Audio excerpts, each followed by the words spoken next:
Off. Our party interacted with a fallen goblin. Uh, Seems like a journalist or a chronicler of sorts, named Garunda, atop his phase spider, which was seeming to protect him from any danger that had come past after they'd been attacked by a bandit gang of gnolls, lining up with the gang that had been attacking Vatharond that you were seeking out. After helping him and getting a small reward, you continued on to the bandit camp.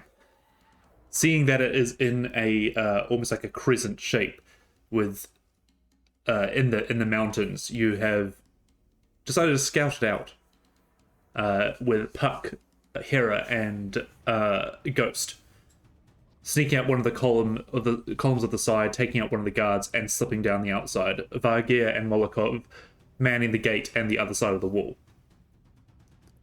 Quickly, things started to go south as Hera made a bit of noise on her descent from the tower. Molokov, you being the only one realizing that the other archer has aimed its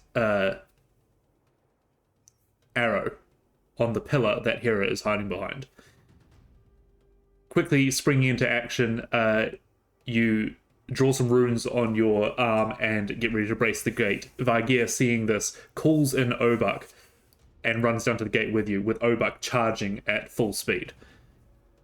While the rest of the gnolls are still dancing around the fireplace, Puck is seeing a makeshift weapon of sorts in a tent, and Hera is trying to stay as quiet as she can.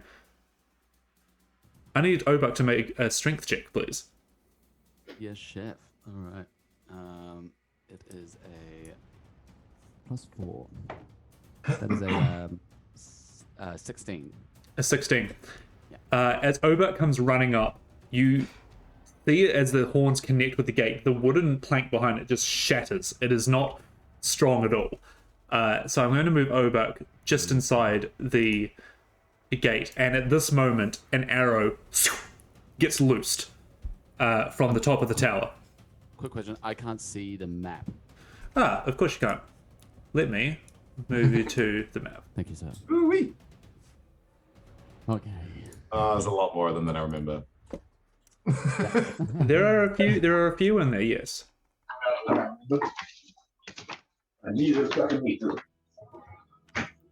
Yes. So his arrow gets loose. Arrow gets loosed from the guy on the top. This is how things are going to be playing out. Flies down to Obuk. Does.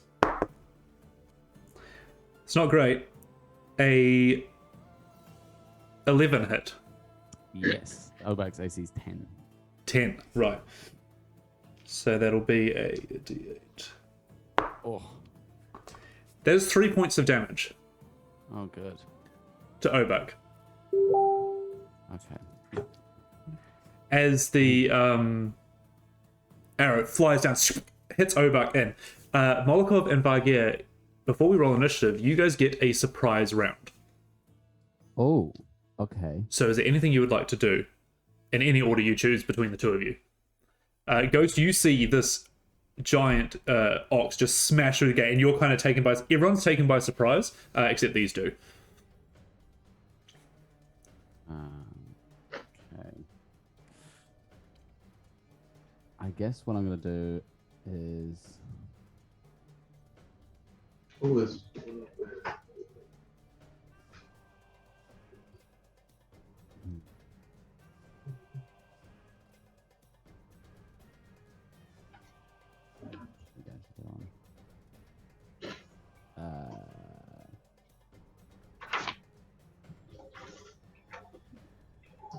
I'm gonna move and then dash Okay, to sit like behind the trunk of this tree. sure. So you swing into the gate that has now been obliterated. It's made tons of noise as well. The gnolls are kind of still in the process of turning around, seeing what's happening kind of thing, but you know that that archer up on the top has locked on to where you guys are. Yeah. Cool. So you dash into the tree. Anything else you'd like to do? No, that's all I can do. All right, Molokov.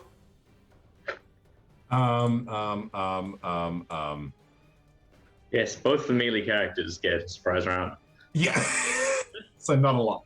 I think seeing that my job is done and that I didn't have to end up doing anything to break through that gate, I think as the gate flies open and I guess I see ghosts there, I'm probably gonna just jump in, double dash, around the side. This is not what I meant to happen. And I'm gonna sort of put my get in, put my back to the wall, and that's probably all I'm going to do for this moment. Cool. So these tents are very ruggedly put together. It's probably not going to provide you with a lot of cover, but still a little bit of cover. Right, now that everyone else has kind of clocked onto what's going on, let's roll initiative. Yeah. Just to clarify, Reese, when you say ruggedly, do you mean like ragged or like rugged as in strong? Ragged. Yeah, okay, cool. So no, that's cool. That's cool. That makes more sense. I was like, I don't quite understand that. Yep. All good. Oh no. All Talking right. like a teepee of sticks with like some stuff thrown over the top of it. Yeah. What the stuff is right. No, ragged. Yeah, I couldn't quite make it to the rock. So here we are. Okay, let me just put these turns in. Okay, Vargia. I got a 9. Ghost. 15. Molotov. Fantastic Four. Hera. 13. And Puck. 19. Fuck yeah. Thank fuck for that. Lucky 13. All right. Didn't realize I had dice rolling still on. Don't worry, I'm going to have 3 sub-10 there. All right. So, top of the round, Puck. You look into this tent, and you see this contraption. It looks like you've seen fireworks before, being set up like along a barge or something like that, and it's kind of been makeshift into a crossbow sort of machine thing. It's got a trigger, it's got the firework, and it looks like it's kind of like glowing, kind of hot. What would you like to do? So it's big, right? It's I would say like two-handed for a human. Yeah, okay, cool. So huge for me. I think hearing this crash through the gate, I would, Puck would like dive roll and come out with his rapier drawn inside the tent. Okay, And sure. just like, oh shit. And just looking out through one of the holes, can I see if all attention is on the gate, basically? Like all those gnolls staring straight down? Make a perception check. 14. 14. Yeah, for the most, all the ones that you can see are turning around to this loud noise at the gate.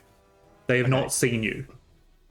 All right. And if I looked south through that gap, can I see Hera? And what does Hera look like she's doing? You can definitely see Hera back up against the rock. That's probably it, I think, if we do a line. Yeah, I don't think you can the see others. the others. No. So Hera's just like Hera's just like tucked in and looks panicked. Yeah, so I think last session, last left, I was back against the wall. I pulled out like a little dagger. It's like a little sort of 3-pronged little dagger, but instead of the hand shaking sort of thing, I have not used this dagger before. Okay. It's a 3-pronged dagger, just a fork. Yeah. This is my 3-pronged dagger. That's a fork, dude. That's not a knife. No, it's not. That's not a knife. This is not. I want to try and launch myself across and get to that other rock up there Sure. without being seen, ideally. Yeah, sure. Only go for a stealth with advantage. Advantage. That's a 25. 25, easy. You just pitter-patter across there. I will say that you do notice the guy up to your northeast. Okay. Again, looking past you out to the gate, but there is a guy up there. All right. And does this rock over here look climbable at all? Sure. All rocks are climbable. Okay. I want to use my bonus action to move again. I'm going to try and get myself like into that little pocket there. Yep. And like, I'm hoping there's some shadow and things, and just try and hide there. And I'm going to probably wait out my turn there and be planning to climb up. Sure. So I'm going to say, for the purposes of that stealth roll, you probably are hidden. Yep. If that adds anything to what you want to do. But yeah, no one has noticed that you have slipped into there. Did you take the crossbow? You left it in the tent. I've left it because I don't believe I can carry that. Gotcha. Just out of interest, where was it pointed at? It was just kind of laid, like, it looks like it's been thrown in there. Okay. All right, cool. No worries. All right. Nice turn. Ghost, you're up. Well, shit. As far as I'm aware, I'm still pretty well hidden. As far as you're aware. Although the other You have a big clanky boy just run past you. just ran straight past my position. Yep. This is not good. Oh boy. Oh dear Lord. Okay.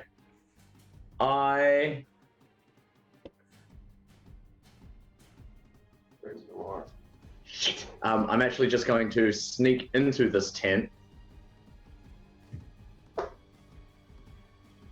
Sure. Inside, you see like a torn apart bedroll, like a half empty casket of wine, and a short sword. Wonderful. And I'm going to load the crossbow and just keep it trained on just poking the edge of it out through one of the gaps, trained on the archer, and I'll hold my action to shoot if he looks like he's going to take another shot at either Vargir or one of my allies. Sure. Why the fuck do you have to be so loud? Not my style. All right. So you have your aim set on the archer. Here, now we come to the gnolls' turns.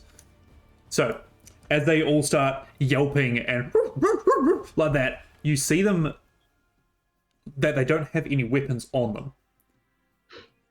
And so these two over here are going to dive inside the tent and reappear with some swords, spears, and stuff like that. So they will use 5, 10 of their movement, and then they will go dash and start running towards the tree, kind of like, you know, yelping and yelling towards the tree. This one will come to this tent, disappear inside. This one will come to this tent, disappear inside. Yeah. And this one will dash into this tent. The one at the top here will start to come down 30 feet, and it won't see you, Puck. So it's kind of just like wandering its way down. It's not dashing into combat, but it's making its way down. Hera, you're up. Making my way downtown. You did miss one. This one here. Yeah. He will... What tent has not been raided? He's kind of going to start backing up here. Hera, you're up. Yeah, so this guy's looking in the tent, He is, yeah. and this guy, does he seem from like how he was? He's kind of coming down. He's got a spear in his hand, but he's just checking it out, seeing what's going on, not running into death. Is he heading that way or that way? If I look at it, Give me a... It's hard to say. He's coming straight down, yeah. down that bit of the hill. Okay. Fuck. Okay.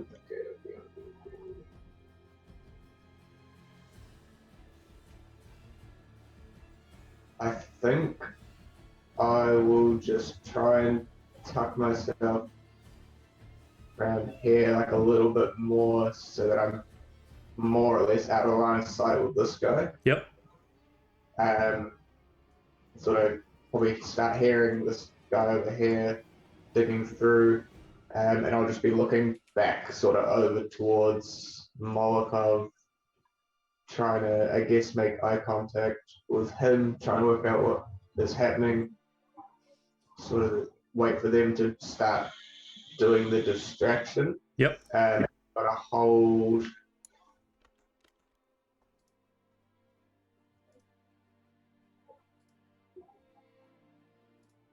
I'm gonna hold an action so that if this guy gets within 10 feet of me, I'll let off a poison spray. I'll start like dagger in one hand. I'll start sort of like rifling through my side satchel sort of thing, start pulling out little bits and getting, bits ready to, if he gets close enough, I'm going to slap my hands together and pop poison spray into his face. Love it. All right, that's you done? So, listening out up that alleyway next to me, waiting to hear if he gets close enough to me. All right, Vargir, you're up. Okay, I'm just gonna get into it, and I'm just gonna come into here. So you spring up from behind the tree. These two gnolls are like, they almost like kind of knew you were there, but didn't expect you to rush them. Yeah. And I'm gonna swing at the one on the left. This one here with my mace. Go for it. So that is a 19, 15 plus 4. That definitely will hit. Now I have this feat from Bugbear, which is a surprise attack. Yes. So if you hit a creature that has not taken a turn yet in combat with an attack roll, it takes an extra 2d6. Correct, and they haven't attacked. Cool. Okay, so it's going to be 3d6 damage plus 2. Fucking hell. As these almost dog-like creatures are rushing towards you, you as a bigger wolf, almost monster-like construct, you turn around and just whack down on them, and they are just like... Go for damage. That is 11 damage. 11 damage, nice. Two. Your mace swings down and like clobbers through his shoulder, making him like drop his spear, and he kind of like clambers back a bit. Still standing though. Yeah, great. And then as it's Obak's turn, let's see if he can. Yeah, Obak's gonna charge. Yep. Into this one here. So he'll get, because he moved 20 feet, he gets his charge attack with that. So to hit is 17 plus 6. So what's that? 23. That's big. That'll hit. And then it's another 3d6, so it's 1d6 plus the extra 2d6 from the charge. So 3d6 plus 4. 13. 13. Does he get knocked prone with the charge? If an ox moves at least 20 feet and it hits with the gore attack, then it takes an extra 6. No. No, cool. So it just gores him, and again, he like falters back a bit and stands up, and they're looking like they're almost rabid now. Sick. That's my turn. All right. That's all me. In the distance, the bow stretches back. Ghost, do you want to take a shot as he is about to take a shot on someone? Absolutely. Do it, Ghost. Oh, God. New character, who dis? As you falter the bolt into the crossbow, and you're like, how do I shoot this thing? Plus 4, 13. 13. Just finds its mark. Ooh, it's right in the tip of my first range, too, so that's very fortunate. That is 1d8 plus 2. 7 points of damage. Very nice. You aim it, and just as he's about to take his shot, he gets hit with a bolt in there, but you see him like just breathe out and then loose the arrow towards Vargir. That is a dirty 20. Oh yeah, that will hit. I think that's the first attack landed on me. That is 9 points of piercing damage. Oh.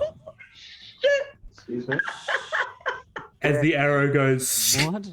and sucks into your your upper ribs, and you see it just like after it's loosed it, it just reaches back and starts to like draw another one out. It's the calmest body on the field at the moment. Yeah, right, great. Okay, gotcha. All right, that brings us to Molokov. Puck, you're up next. Fucking hell. Good. Okay. All good. So Hedda, you're facing toward north around the rock. You're looking at that guy. Who's that? Here, I'm asking. Oh, sorry, what was that? You're sort of facing north. You're looking at the guy around the corner. I'm sort of like looking towards you guys, but I'm half like checking over my shoulder. I'm trying not to be in view, but I'm listening to see if he's coming down that way. So I'm sort of like checking every now and then, but trying to almost get your eyes for confirmation on what is happening. Okay. Not the plan. You see Molokov also looking a little distressed. Fucking Vargir just took a hell of a hit, but I don't know that I saw that. Can I see this guy up here rummaging through? You saw him go to that tent. You could probably see like there's holes in the tent and stuff, so you can see flashes of fur and stuff like that. Okay. I think. What would my character do? I think that for the moment, I'm going to protect the people I know, and there's only one here, and so I think I'm going to sort of run towards here. Yep. Let me You just start the jog over to her. see what maybe just out of line of sight there. Sort of clock the guy on the wall again, see that his attention's drawn away. And I think I'm just going to sort of almost, in fact, I might even like stand sort of here-ish. Yep. And I'm just almost in front of here, and with the rocket at back, me at the front, I'm just sort of shield up. And it looks like I'm, again, about to punch the back of the shield, and I'm going to hold a booming blade if anyone comes near us. Nice. I think that's what I'm doing, and what have we gotten ourselves into here? All right. You say that, Puck, you're up. Top of the round. Yes. I have no idea that someone just got shot, but I can see that there's combat going over there. And You definitely would have Knoll- seen the arrow loose. Yeah, I maybe heard a yell. But I know the Knoll just ran into the tent where I saw that very dangerous-looking weapon, and I'm not okay with that. So Puck is going to turn around and run back in. Sure. As you you have a view through one of the holes in the tent, and you see it like lumbering over this thing, getting when people are getting ready to pick something heavy up, they kind of like adjust themselves. It's like looking at how best to do that. So it doesn't have it in its hands yet. Yeah, great. I would like to do what I did before and like dive through the hole, and I want to draw my sword at the same time, and then come up and like try and stab it in the throat, kind of thing. All right, go for it. Go for an attack. Do I have advantage on this because it doesn't know that I was there? I'm going to say yes. Great. That's a natural 20. Oh, here we go. All right, so that will be Also, regular damage plus a dice. Just if I can pull your attention to your token. Yeah, I saw that. Oh, Psycho. yeah, spoopy. All right, Spoopy. so that is... Oh, this is going to be stupid damage. Okay, so hang on. So that's 8 plus 6 because of sneak attack. So that's already 14 plus 20 plus 20 plus 5, 25. Total? Total, yeah. Fuck it. You dive through this hole that could be considered as a window in a tent, and your little halfling form just yeets through it, rolls, pulls out your sword, and shoves it up into his scalp, and then pulls out, so like through his jaw, and his face just opens like that, and falls backwards. Yep, slice through the throat, the tongue comes out, hanging down. Okay.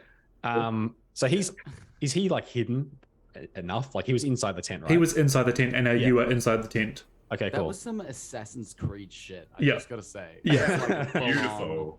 Yeah. Okay. And a little bit of blood splatters on your clean white bone of the mask. Great. I'll wipe it off like the emerald colored eye. Yep. And I guess that's one down. I'm going to use the last bit of my movement to get kind of out to about there, and try and tuck myself again into the rocks shadows. Sure. I realized before last session, I think I tried to use cunning action. I don't have that yet. I actually need to get that level 2, but I'm just going to tuck myself into the shadows, so I can't hide. But Gotcha. I'm just going to try and be less visible. For sure. And I'm going to start swapping out to my bow. Copy that. Or whatever. I mean, just for flavor. If someone comes past me with a thing, I'll have my sword out, but you know what I mean. For sure. Ghost, you're up. Unfortunately, I am.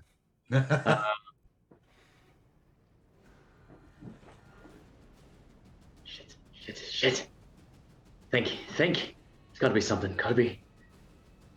I'm going to throw my pack off and pull out that bottle of liquor that I'd stashed in there that we got from the pub earlier on. I'd like to use my action to improvise a Molotov cocktail. Okay. So I'll tear or cut a piece of the scrap material off the back of this tent somewhere, open the bottle, tuck it in, and then get my tinder and flint out. And get ready to toss this thing. All right. I think that's going to be it for now. All right. As you start putting this thing together, get a bit of rag out as well in your tinder box. It's going to come to the Gnolls' turns. So let us start with the 2 in combat. They are going to go for 2 strikes against Vargir, so 1 each. Yep. 4. Rip. A 5 and a 17. Both miss. As you reel from this arrow, you block off these 2 strikes as they kind of prod and poke at you. This guy has grabbed a weapon, so he is going to run 30 feet here as he kind of starts looking round and turns to see you, Molokov, and Hera behind you. This guy down here. Who's next? This guy now has a weapon, so he's going to move out here. This guy will continue running back into the cave. And this guy will... 30 feet will get him to the start of this tent. So he's kind of like, again, he's not rushing, he's just kind of like moving down. So you see him walk past you, Puck, as he goes to look inside the tent. No more attacks that round, so Hera, you're up, Vargir to follow.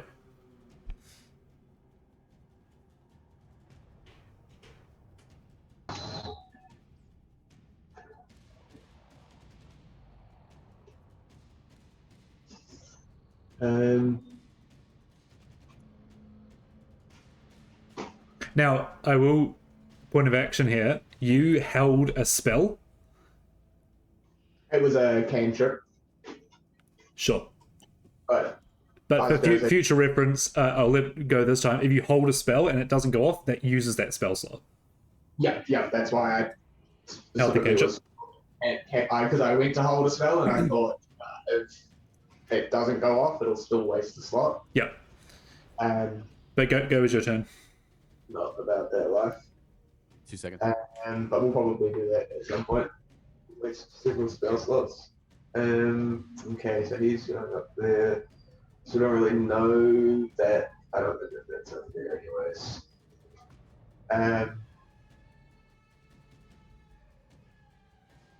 If I turn and look up that way, I'll move like 5 foot there, look up.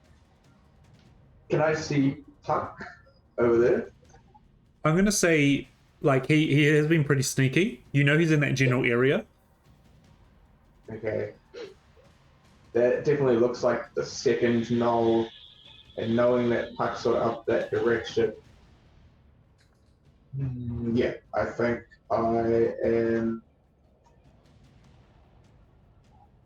I'll sort of put my hand on Molokov's shoulder as this other knoll comes around from the other side, and I'll sort of be seeing Vargir getting kind of surrounded, and I'll just say to him, help the big one, stick to the plan, and I'm going to cast Chill Touch. Oh. That's good. All right. Is that a save? That is an attack roll. Go for an attack. That is a dirty 20. That'll hit.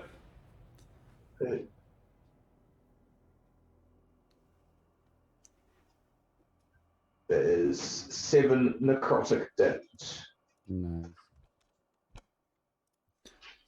Nice. As you reach out and this necrotic energy just kind of like starts engulfing around his fur and starts molting on the spot. Make contact with him. And I'll sort of push my hand out towards him and then just sort of squeeze my hand. And as I squeeze, he starts to get colder and colder. Yep. And then I'll use the rest of my movement. I'm just going to slink up the side of this rock. About there. And sort of Slink. Nice. Like you lead your movement with your head. You're like. yeah, sort of like scurrying along the rocks, trying to almost look for where Puck might have gone, knowing that our kind of goal is to get up towards that direction. Sure. All right, Vargeir. Okay. Obviously taking that massive hit. Instantly, Varga is just going to like grab where the arrow was. And Yep. I'm going to cast Lay on Hands. Nice. I'm going to use 2 pulls, so he gains 10 health. So essentially, I'm back up to full for now, which is nice. But Good to now I'm know. going to do a risky move. Not how that works. Not how that works. I think you can only do one Oh, okay. So I'll just use 5. per turn. Thank you. So That isn't it just it'll if you've got 5 points of lay on hands, that's 5 hit points total.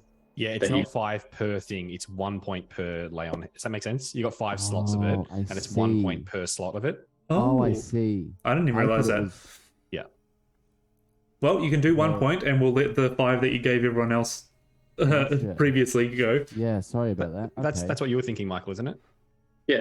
Yeah, I'm pretty sure that's how, like each one of those is worth 1. Yes. As an action, you can touch a creature to restore More any and more of them. Like you can spend just one at a It says, time. as an action, you can touch a creature to restore any number of HP remaining in the pool, or Yep. 5. Okay. So the pool is 5. The pool is 5, so I can. Oh, so I can. So you can do use your all of them. remaining. Yeah. Okay, so I will do that. So I'll add another 2. Yep. Right. Gotcha. Cool. Thanks, Michael. Okay. Well, then that changes my plan a little bit. Yeah, unfortunately, you don't have 25 points of healing at level 1. Sorry, dude. No. Yeah. That's what. I was Now look, confused. you can believe you were healed yourself more than that if you Yeah. want to continue with your risky move. Varga is 100% got some confidence here. May I ask how these two are looking? Very beaten. Those are big hits they took. Okay. They're whimpering. Then what I will, so that's an action to do that. I am going to then use, I will take an attack of opportunity, but I'm going to mount Obak. Cool. That'll take Okay, half your I'll movement. Yeah. And I will take an attack of opportunity from this one here. You sure will.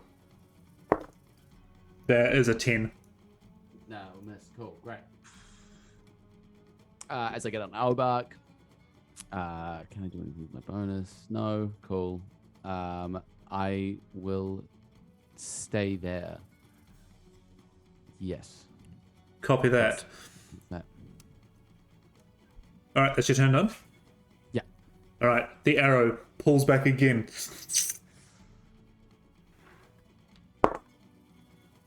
He's going to shoot for you as well. Again. Yep. This is like bloody Boromir and Lurtz. It really is. It really is. That is a 17 to hit. Misses. Right past your ear. And you see the frustration as it goes to grab a new arrow. Molokov, you're up. Oh, okay. Okay, seeing Hera have a little bit more confidence and sort of stop shaking and come into her element, I'm going to sort of steel myself as well and charge at this one in front of me. Cool. And just shield first, running at it. I run up and punch the shield right as I get to it. I'm casting Booming Blade Nice. on him. So that is still an attack. Come on, baby. Come on. Do it. 19 to hit. That'll definitely hit. 6 plus get 19. Lucky 13. So let me just check my damages. So he doesn't take the D8 unless he moves. Cool. So plus 4 is 6 points of thunder damage. Oh no, sorry, 6 points of bludgeoning. And if he moves, he'll take another D8. If he moves, how do we determine if he moves? As in if he moves willingly, another 5 feet in any direction. Oh, sure. Yeah. Well, it's an actual movement, not an attack. Or gotcha. anything. As you rush up and push the shield into him, you see the fur almost decaying from Hera's chill touch, and you single in on that area and just boom straight through him, and his kind of like ribcage collapses as he falls down dead. Oh, did Hera hit that one, or did Hera Yes. hit that one? Oh, okay. Sweet. You hit this one, right, Hera? Okay. Cool. And I'll just shout out to Vargir. I think Michael's computer's muted. I'll shout out to Vargir. Sorry. Yeah. Pull back, there's too many there. And that's all I got for now. All right. As you boom blade into this guy, and his chest caves and he falls down to the ground, you all hear from the northern side of the cavern a crunching noise. As you turn up, whoever can see up towards this point up here, out of the cave, you see a gnoll standing 10 feet tall, with its fur dyed a greenish tinge. And you see that he does not naturally stand 10 foot tall, but he has extended with stilts and with arms of metal, and with a backpack of sorts on the back. And this gnoll has its ears are like cut in half, and it has a bald patch on its head as it comes out and goes, "Oh, the green claw feeds you and you make this racket. Oh, we've got visitors to old Rhools camp. All right, you want to play with my gang?" And he pumps his arms down as you see this guy here appear. Yes.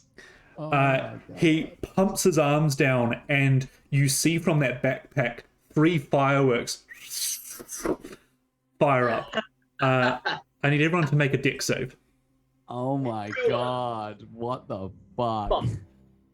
Oh no. Yeah. Oh, hey, that's a natural 1 minus 1.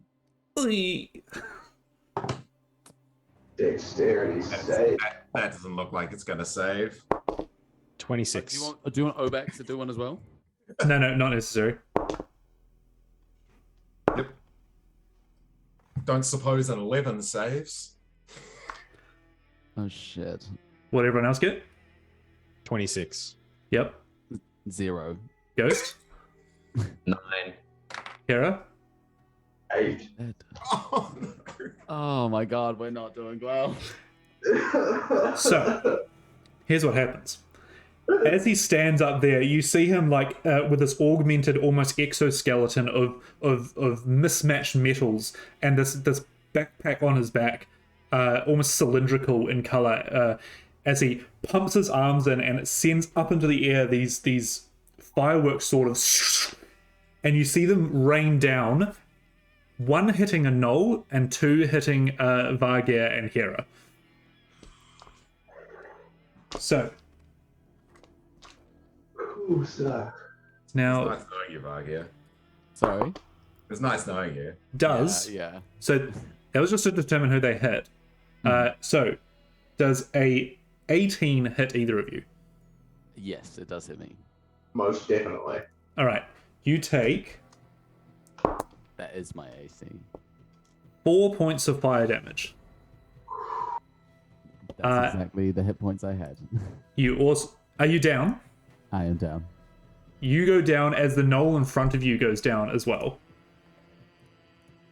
Oh. As Yep. Raoul enters the combat, Puck, Bye. you're up. We really did lose him then, didn't we? Steps out. He's Jeez. done. He's like, Did oh, he this just know? fun campaign. There he is. All right. Okay. No, I didn't just know that. You just leave, like, fuck you guys. I'm going We'll play anyway. Didn't even want to play D&D. All right. I'm going to try and come up behind this guy here. I'm going to step across. I'll see Hera get hit by this thing and just like, shit. And then I'm going to try and stab this guy in the back. All right, go for an attack. Do I have advantage because he doesn't know I'm there? I'm going to say yes, he didn't know you're there. Great. That's a plus. Hang on. Oh, yeah, plus 7. 21's a hit. 21 hits. Okay, and oh, not very good. That is what's that? 10 points of piercing, With your sneak attack? including I rolled really bad. That's right. Minus 10. You stab him and he kind of like jolts out of the way of it as well. So you've done the damage and turns around, but he's seen that you're there.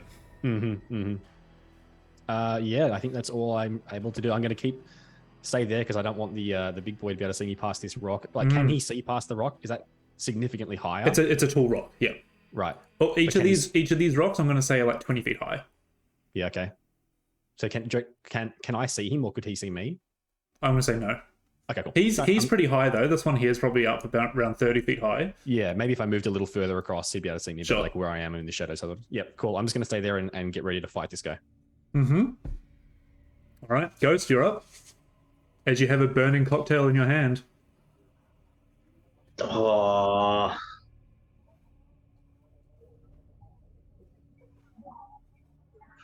Well, I didn't say. Am I still muted? No. Can I have?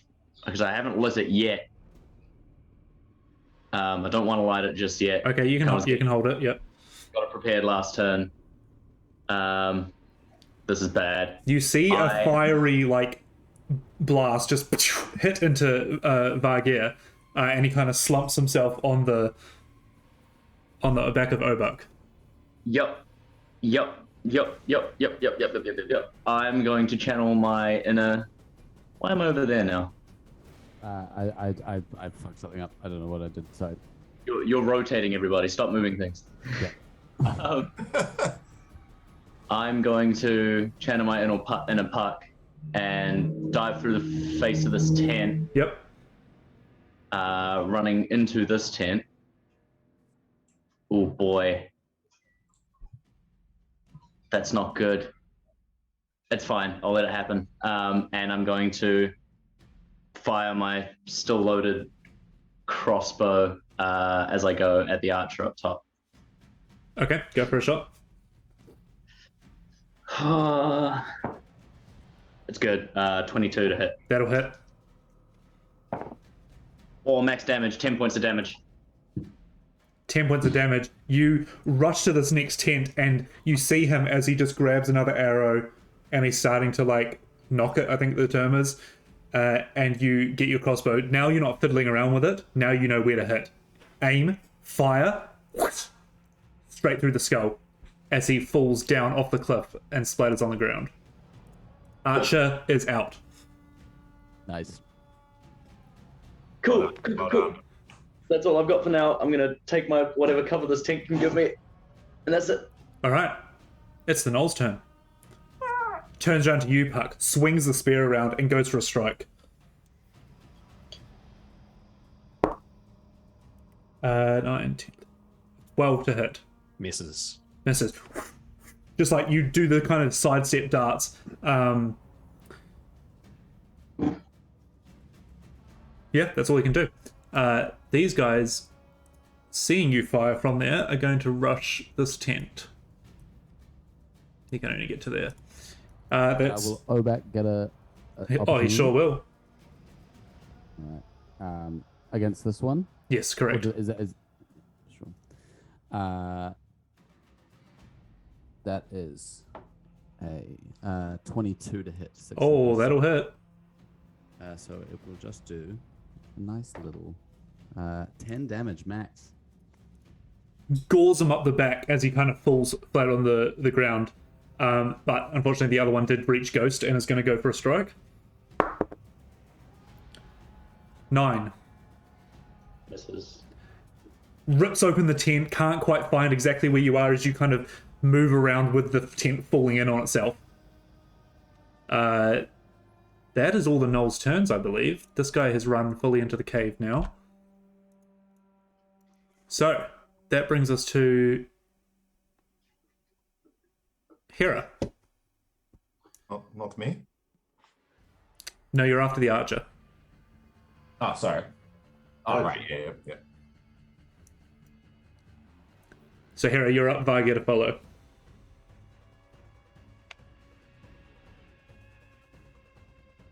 And okay, ooh, fuck, that was kind of sore.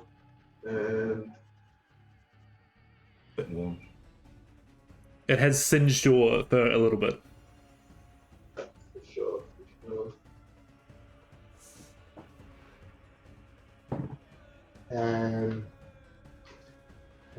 Okay. I need a little bit more help. I'm going to see that this gnoll is sort of facing Puck and the face off. So I'm going to sort of run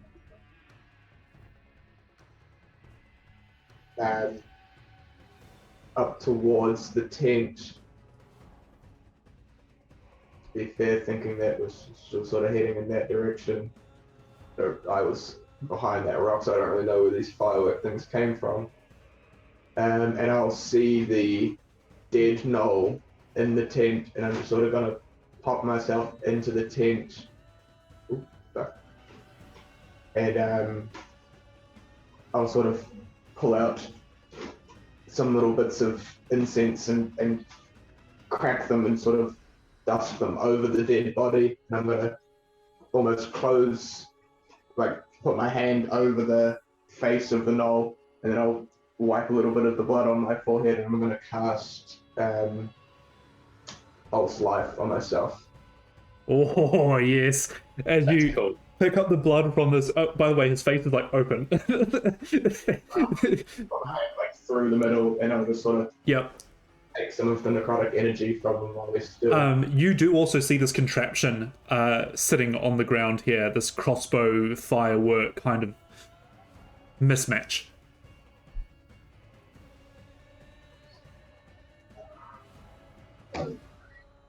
Give myself 6. Temporary Gives me 6 temporary hit points. Ooh. Love some temps. Hey, we're at the same health total now.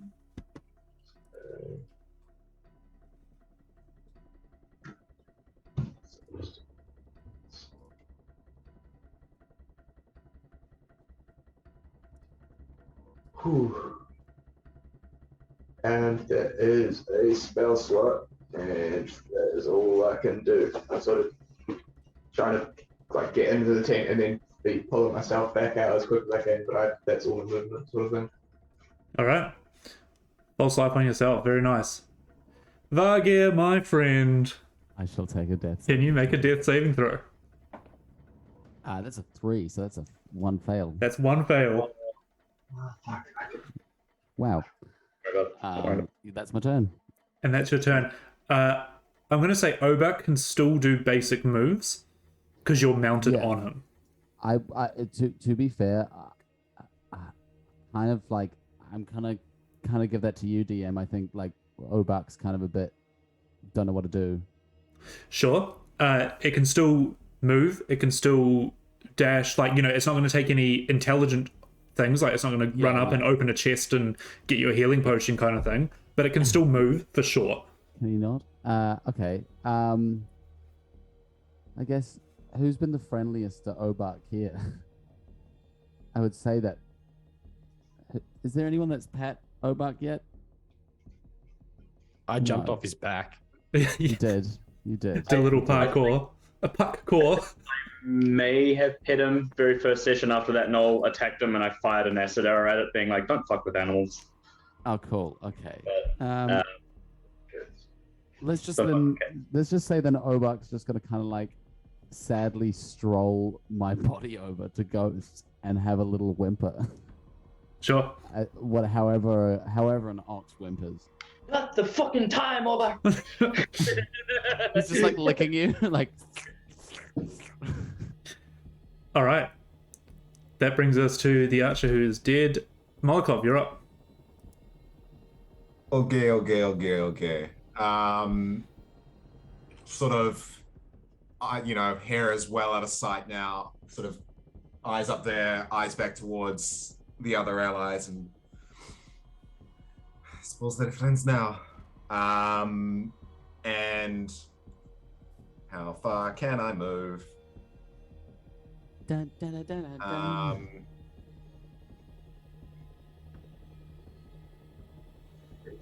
Tell you what, it's half your movement to jump up on a mount, yeah? Correct.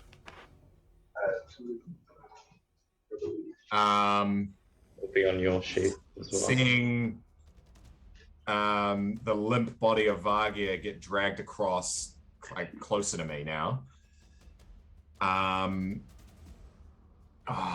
Fuck. Can I even achieve that? No, I think I still do that. All right, I'm gonna run past. Yeah, no, I don't know mounts. I'm gonna run past the other side of Obak. Over here, 25 feet. Sort of look up and, oh yes, no, he's not good. And do I have any form of line of sight on this fella? Yeah, the tent is kind of collapsing in on itself, and they're both rummaging around in it. Okay, I think sort of seeing that and seeing Ghost, I guess I'm not quite focused on old mate up top. I don't think I really saw anyone even get hit by him. I'm gonna sort of take another sort of step forward, doing a big, I pull the shield off my left arm and have it in my right, and I take one step forward with like a spin, and I launch the shield at this guy in front of me. Sure. So he's 10 feet away from you? Yeah. I throw it at him. Oh, cool. Like a big fucking frisbee. All right, go for an attack. That's a 24. Here we go. Nice. For another d6 plus, so 8 points of bludgeoning damage. 8 points. He is looking very weak. And I just start reaching into my pouch and I pull out another one of these capsules and looking up at Vargir, but that's all I can do for now. For now. All right. For now. Hope he makes it through the next round. You Top of the round. Rhul will look around, go, well, it's a party now, isn't it? And he will tug on a chain as you see out of this backpack blades like a helicopter trim against the top of his head where his ears and the bald patch have been cut, and he will leap That's amazing. to this rock here that's as it so cool. flies him up in the air and he lands down. All right, who can he see? This reminds me of a Borderlands boss. Yeah, I was just about to say that. For sure. Old Nine Does. He's gonna go. I reckon he's gonna go for Molokov.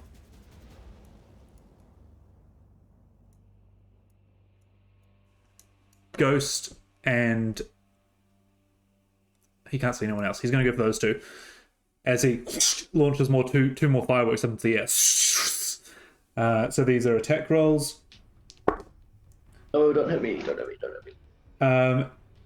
going to be a 10. Misses. It will also miss. They just like explode next to you on the ground. And he goes, and like clanks it and tries to like readjust some dials on him. But that is his turn. Puck, you're up. Great. Okay, I'm gonna move here to get advantage again. Oh, actually, I don't need to move because I am a rogue. So I'm gonna just stabby stab again. Yep. That's not as good as that's a 15 to hit. 15 will hit. Okay, cool. That's better. That's 15 points of damage. Oh, very nice. That will take him down. Oh, thank goodness. I was really worried. Okay. Shit. Okay. They're mostly gone now. All right. I want to try and climb up and sneak up behind him. All right. I'm going to say 5 feet. So you didn't move at all, did you? So you got your full movement. Give me an athletics or acrobatics check. Okay. Yeah, my full movement's only 25 though. Acrobatics is a 22. 22. These deck skills, man. Yeah, for sure. You get up. I'm going to say that you're not like on the flat platform with them, but you're like about to pull yourself over. That will cost you no movement next turn to just pull yourself up. I'd like to have a look at like his gear that he's wearing. Like this is just to plan for next turn. Give me an investigation check. Investigation. 16. From what you can see as you poke over, now that you're getting a closer look at him, he is a regular gnoll. Regular gnoll with dyed green fur. And it's almost like he's attached stilts to his legs. And his hands kind of end here, but then the metal hand kind of comes out maybe a foot further. And this backpack is almost clamped onto his shoulders. Like it looks like it's almost bolted into his shoulder bones. And it's a cylindrical device on the back that you can see has a green kind of stone inside it. The blades are then on top of it like a helicopter, and they've obviously not been measured high enough. And then coming out of the barrel is two like exhaust pipes where these fireworks are coming from. Okay. But definitely there's a cylindrical device with a green stone in the middle of it that's rotating. Okay, cool. Are there any like pipes or like this is just the plan for next turn? Any pipes or like gears or anything that I could potentially cut or gum up somehow? Definitely a mismatch of, it looks like different metals. It looks like this thing has been banged together. Okay. I'm gonna, but just before I started climbing, I probably would have said to Hera, we have to stop him, and I'm gonna run over and start climbing, and then that'll be my turn. Gotcha. Ghost, you're up. Absolutely. Hold the line surge, looking something up. 20 feet. Okay. Boy, oh boy, oh boy. I really want to leave Molotov, but the big guy's a problem.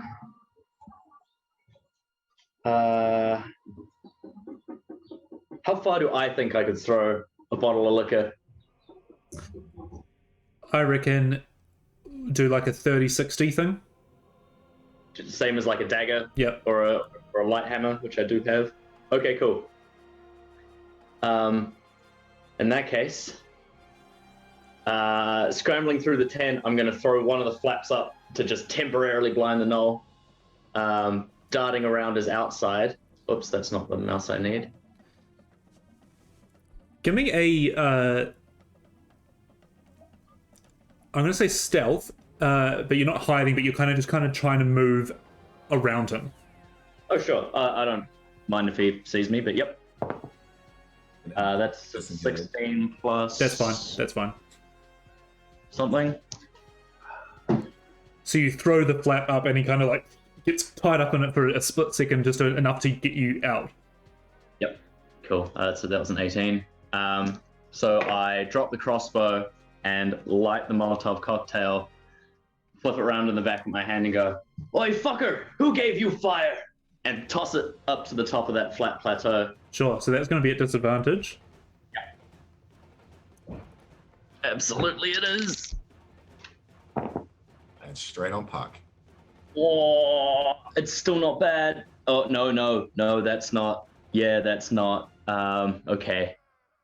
What do I add? Improvised weapon. This is probably just my strength. Your strength. I'm going to go strength for throwing. Oh fuck, that's a 4. A 4. The bottle hits the side of this pillar and just and this like flames lick around it and everything, and you see him just go look at you. Right. That was lame. Never mind. That's going to bring us. That's you done. Unless I have any bonus actions, which I don't think I do. So yeah, that's me. Oh fuck. All right. As you throw it, you feel the shadow of the gnoll behind you as he throws the drake down and comes in for an attack behind you. That's a 12.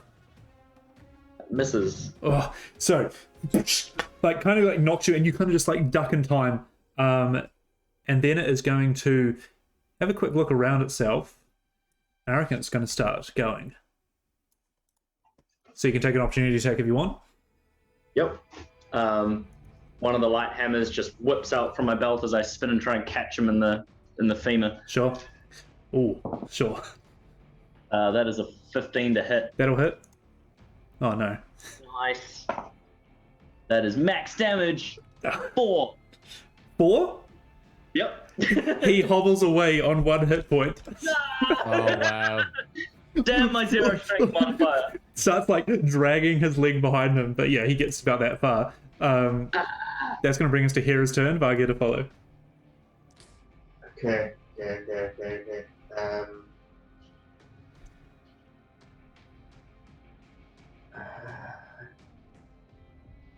This guy up here.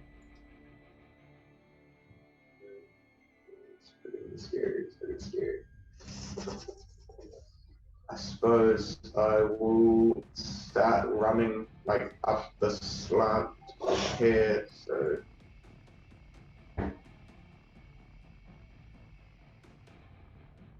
it's to about there, sort of starting to climb that curve of the hill just to get a bit sort of viewpoint of where he is, and I'm just gonna try and I think I'm just gonna cast Chill Touch on him. Nice. Kind of start curving around. He's now looking directly at Ghost, and you can see this contraption on his back whirring and like that. But you just focus in on your spell and cast it. So go for the attack roll, I believe it is. Yep. Oh, it's good. Plus, so like 22 to hit. Oh, that'll definitely hit. High rolls to attack here.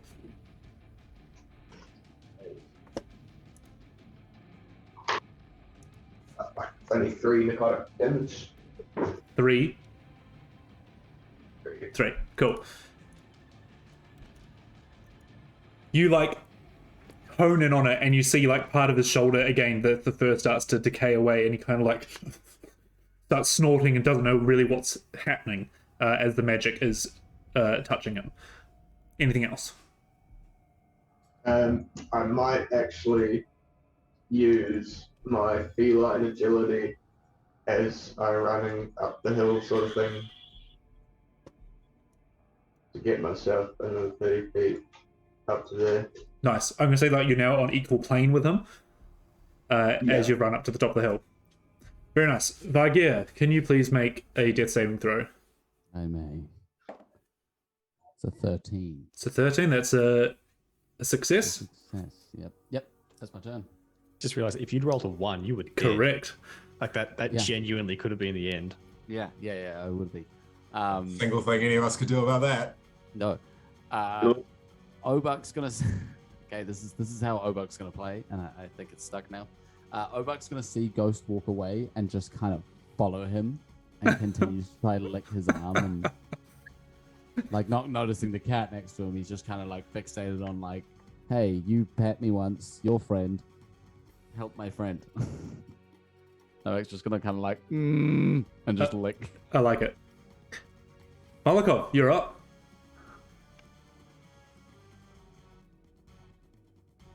You big I just also stupid animal.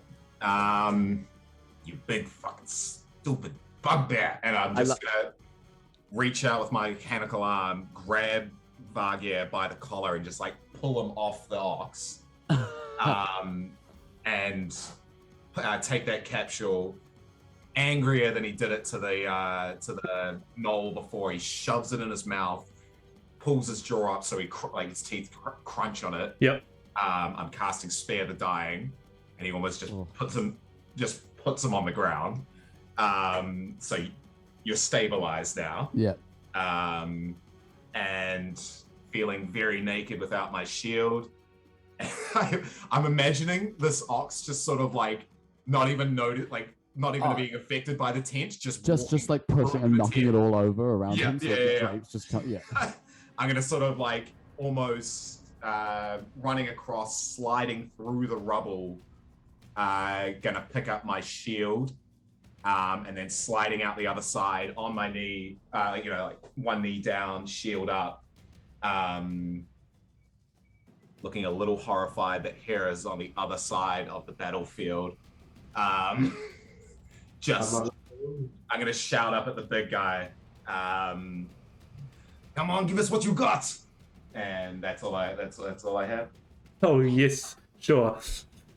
He is going to move forward. Actually, roll me an intimidation check, Molotov. Okie dokie. Intimidation. Not great. I think my charisma's fuck all, so that's going to be it's a 6 on the dice. Yeah. I believe I think it's like maybe a +1. No, it's a -1, so that's a 5. 5. Walks to the edge of this thing and looks at you and goes, "You come to my playground, I'll show you how to play." And the fireworks are going to come out to you and Ghost. So that is a 14 to hit. Will miss. Will hit. Okay, Ghost, you take 5 points of fire damage. Yep, that stings. He will then... pull the ripcord again. The helicopter as he jumps over to this rock.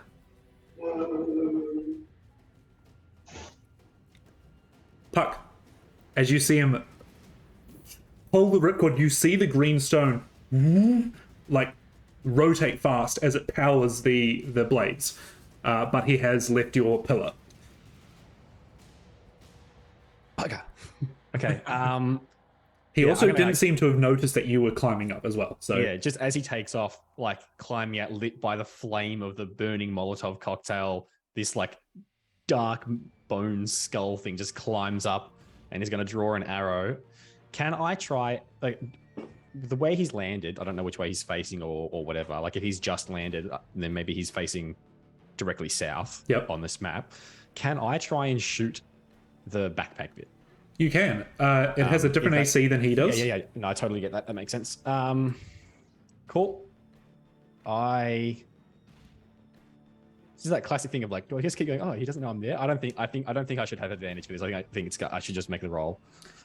I'm gonna say this is a straight roll, as he's kind of moving around and stuff. And this is a tricky shot.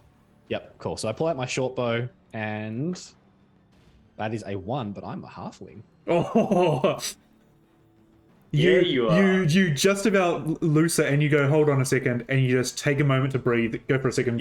Roll. Yeah. Okay, that's much better. I rolled a 16 plus 7 to hit, so 22 to hit. 22 hits. Your arrow finds its way into the back of the machine. Can you roll damage for me, please?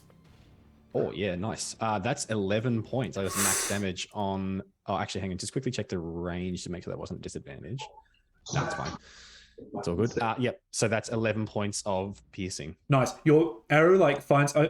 You imagine the cylindrical thing, and it's kind of got bars around it with the thing inside it. Your arrow finds its way through there, and it snaps as soon as it goes in there. But you see that it kind of puts the crystal off kilter. Yeah, I'm probably just going to draw again and stay there. Gotcha. That brings us to Ghost. Woo! Brushing off the bits of embers that are now covering one side of me. I'm going to move around Molotov. me.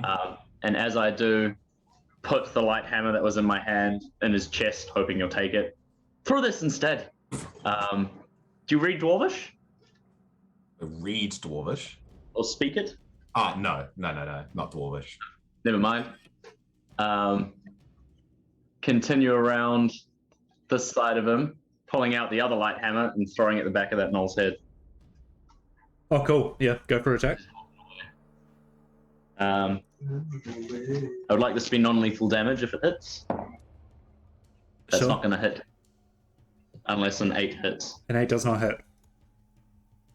The hammer goes past him and he kind of just tries to keep going. Cool. No worries. I will continue the rest of my movement. Actually, I can just catch up to him. You can. Yep. Let's do that. Noel's turn. He's going to try and take a swipe at you. Oh, whoops. 12 Misses. misses. He is going to keep going. And I will try and take his legs out. If anything left I can do damage with. Oh no, this might be bad. What's your rolling, DM? Does an unarmed attack do a minimum of 1 damage? Yeah. If you're doing it for combat, then yes. Yep. Darren speaking. So yeah, I'll just try and essentially trip him and knock him out as he's running away from me. Yep. That's a nat 20. Nat 20. Since he is on 1 hit point, then yes. Double zero. Yeah. Definitely fall, just like knock himself out on a rock or something. Beautiful. All right, that brings us to Hera's turn. Okay, yeah. My plan changed because old mate jumped. Was not expecting the other skedaddle. Right, please. You can still see him quite clearly. Yes, but he's 85 feet away.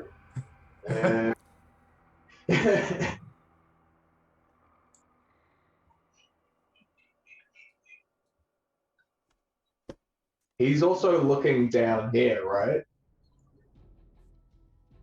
Towards like where Molokov and Ghost are. Say again. Is he looking down towards? Correct. He's kind of come over to them as Molokov tried to intimidate him. So I'll sort of be, Right. and then sort of look around a little bit. I'm just gonna sort of slowly back myself up. Yep. And then move like along towards this wall. Along there, trying to sort of slowly get closer to there. Yep. And just up and see into the cave at all. Oh, so you're going to have a look in the cave? I'm going to try and peek over and Give me a perception check. Vision, I can maybe spot something. Perception. +4. So that's a 9. 9. You take a quick peek, a quick peek around the corner, and you see a dim glow of like a little fireplace kind of thing. You can't see any details of what's in there though. That's cool. I'm just trying to stay unnoticed by the big knoll. Sure. Vargir, you are stable. Are you on 1 hit point, or is he just stable at 0? Stable at 0. Stable He's at 0. knocked out for 1d4 rounds. But 1d4 hours, sorry, Sure. is how that works. So, sitting unconscious, but stable. Your turn passes. I'm going to say, for now, Obak is just going to pass his turn rather than moving around the battlefield. Sure. So, that brings us to Molotov. If I could have healed you, I would have. But now that the army is mostly dispersed of, I'm going to sort of give the hammer that's been shoved into my hands a couple spins and sort of feel the weight of it and Yeah, this will do. And I am going to move probably just like a few feet back to get a better view of him. And that's still, I'm assuming it's the same as a throwing axe range. 2060, yeah. 1d4. Beautiful. 1d4? Yep. Cool. Beautiful. How do you want to play that, Reese? He's 20 feet away, but obviously up. Is that going to be a disadvantage? Just go straight roll. Wonderful. With the mechanical arm, just gives it a good toss up at the up at Old Bay. Give horse in the mouth. That's not good. That's 6 plus 6 is 12. 12 just misses. As it bounces off his shoulder, he goes. Not used to throwing this. But I suppose I'll sort of have a look around. Can't see here, so just same again. Standing ready. I'm probably going to move a little closer to the fire. Maybe like, the idea being sort of night blind and shield up at him again. Gotcha. That brings us to the top of the round. Sees this hammer come and flick off him and goes, "Oh, I don't get too confident now." And he'll pull the chain again, and he's going to use a dash to fly over to this thing over here. As you see the helicopter bit goes and then kind of loses steam again, so he pulls the cord again, and you see the crystal whirl again as it pulls him up, and he goes and lands there. But that's both of his. That's all of his turn. Puck, you're up. Okay. Man, just like so useless standing here. I think I'm probably just gonna shoot him again. Okay. 70, 80 feet. Yeah. All right. I'm just gonna shoot him again.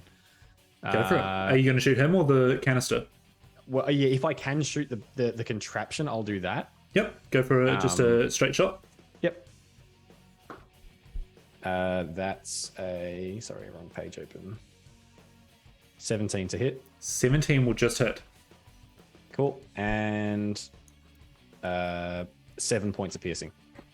Nice. Again, another one of your arrows finds its way inside the whirling bits, and it knocks it again off kilter. And you see him kind of like lose a bit of balance as the blades falter just as he lands. Anything else you'd like to do? I'm just going to call out to everyone, attack the contraption. And then, I think I'm just going to stay there in like the gradually dying off that flame. Sure. It's embers now. Ghost, you're up. Whoa. Hearing Puck kind of had been looking back to the hammer that I threw and had missed the knoll. But hearing that, I will sprint back to the tent. Not really sprinting. To grab the crossbow that I left there. Yep. Will like half knee slide / roll onto my back as I pull the loading mechanism back, take aim from a rear prone position, and attempt to fire at the same contraption that he's been shooting at. At the contraption? Go for it. Yep. And I would voluntarily go prone. Copy that. That is a 1, 2 plus what? Plus 4 plus 2. No, that's not right. Plus 4. 15. 15. You line up your crossbow bolt, and then you kind of think if you get lower to the ground, you're going to have a bit more safety from his missiles as well. And as you go down, your crossbow looses, and it hits the canister, but on the outside. Yep. Cool. That's fine. Shit. If I look at the remaining contents of this tent, anything that catches my eye, a weapon, a short sword, anything like that. Give me a quick investigation check, as the tent is now in pieces and all over. Heaps. 23. Oh, wonderful. There is a hand axe, and like just some basic leather armor. Cool. Understood. It's all my economy. Good. All right. That brings us to Hera. You're up. All right. I'm gonna fucking try and still not trying to get any attention from this guy. I'm gonna like push myself up against the wall and just sort of slowly going into about there just to see if I can get a better look inside the cave and see how big it is. Sure. You move yourself around the outside of the cave, and you see that it's not a massive turn. It's just enough so it's not like a straight entrance to the cave. But as you come around, you see inside, it doesn't go in far, maybe 30, 40 feet, before it kind of like closes off. And at the back, you see a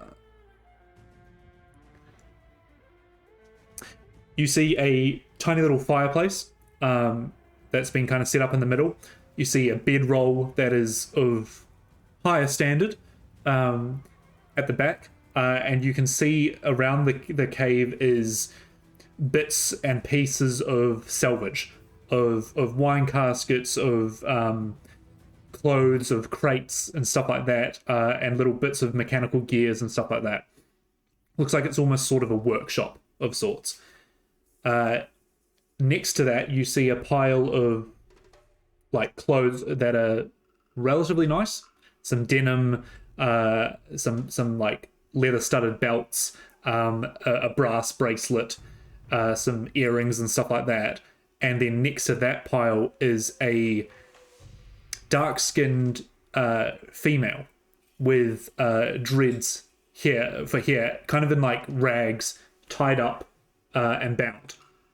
She seems to be semi-unconscious.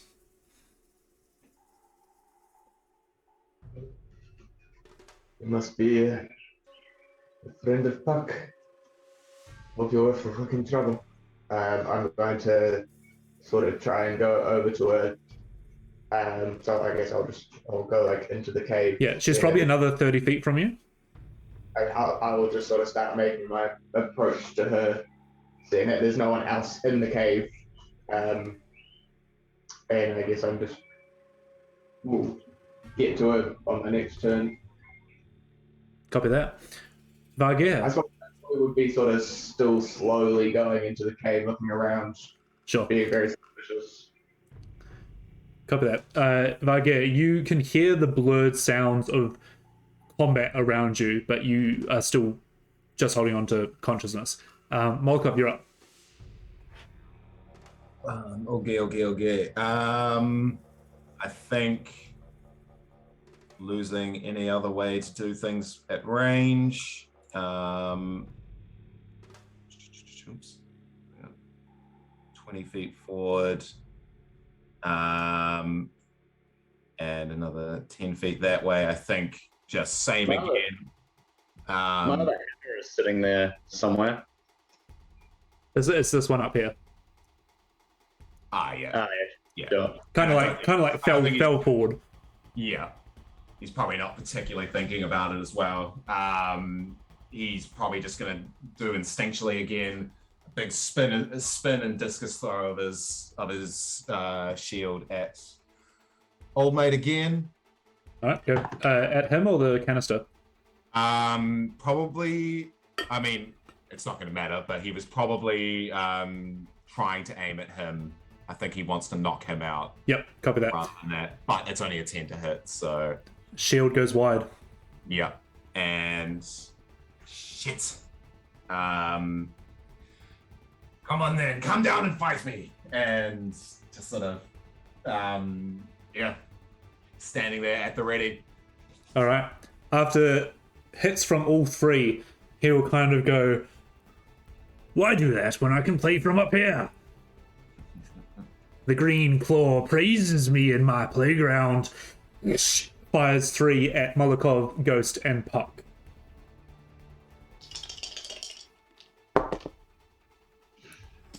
It's a 13 to hit.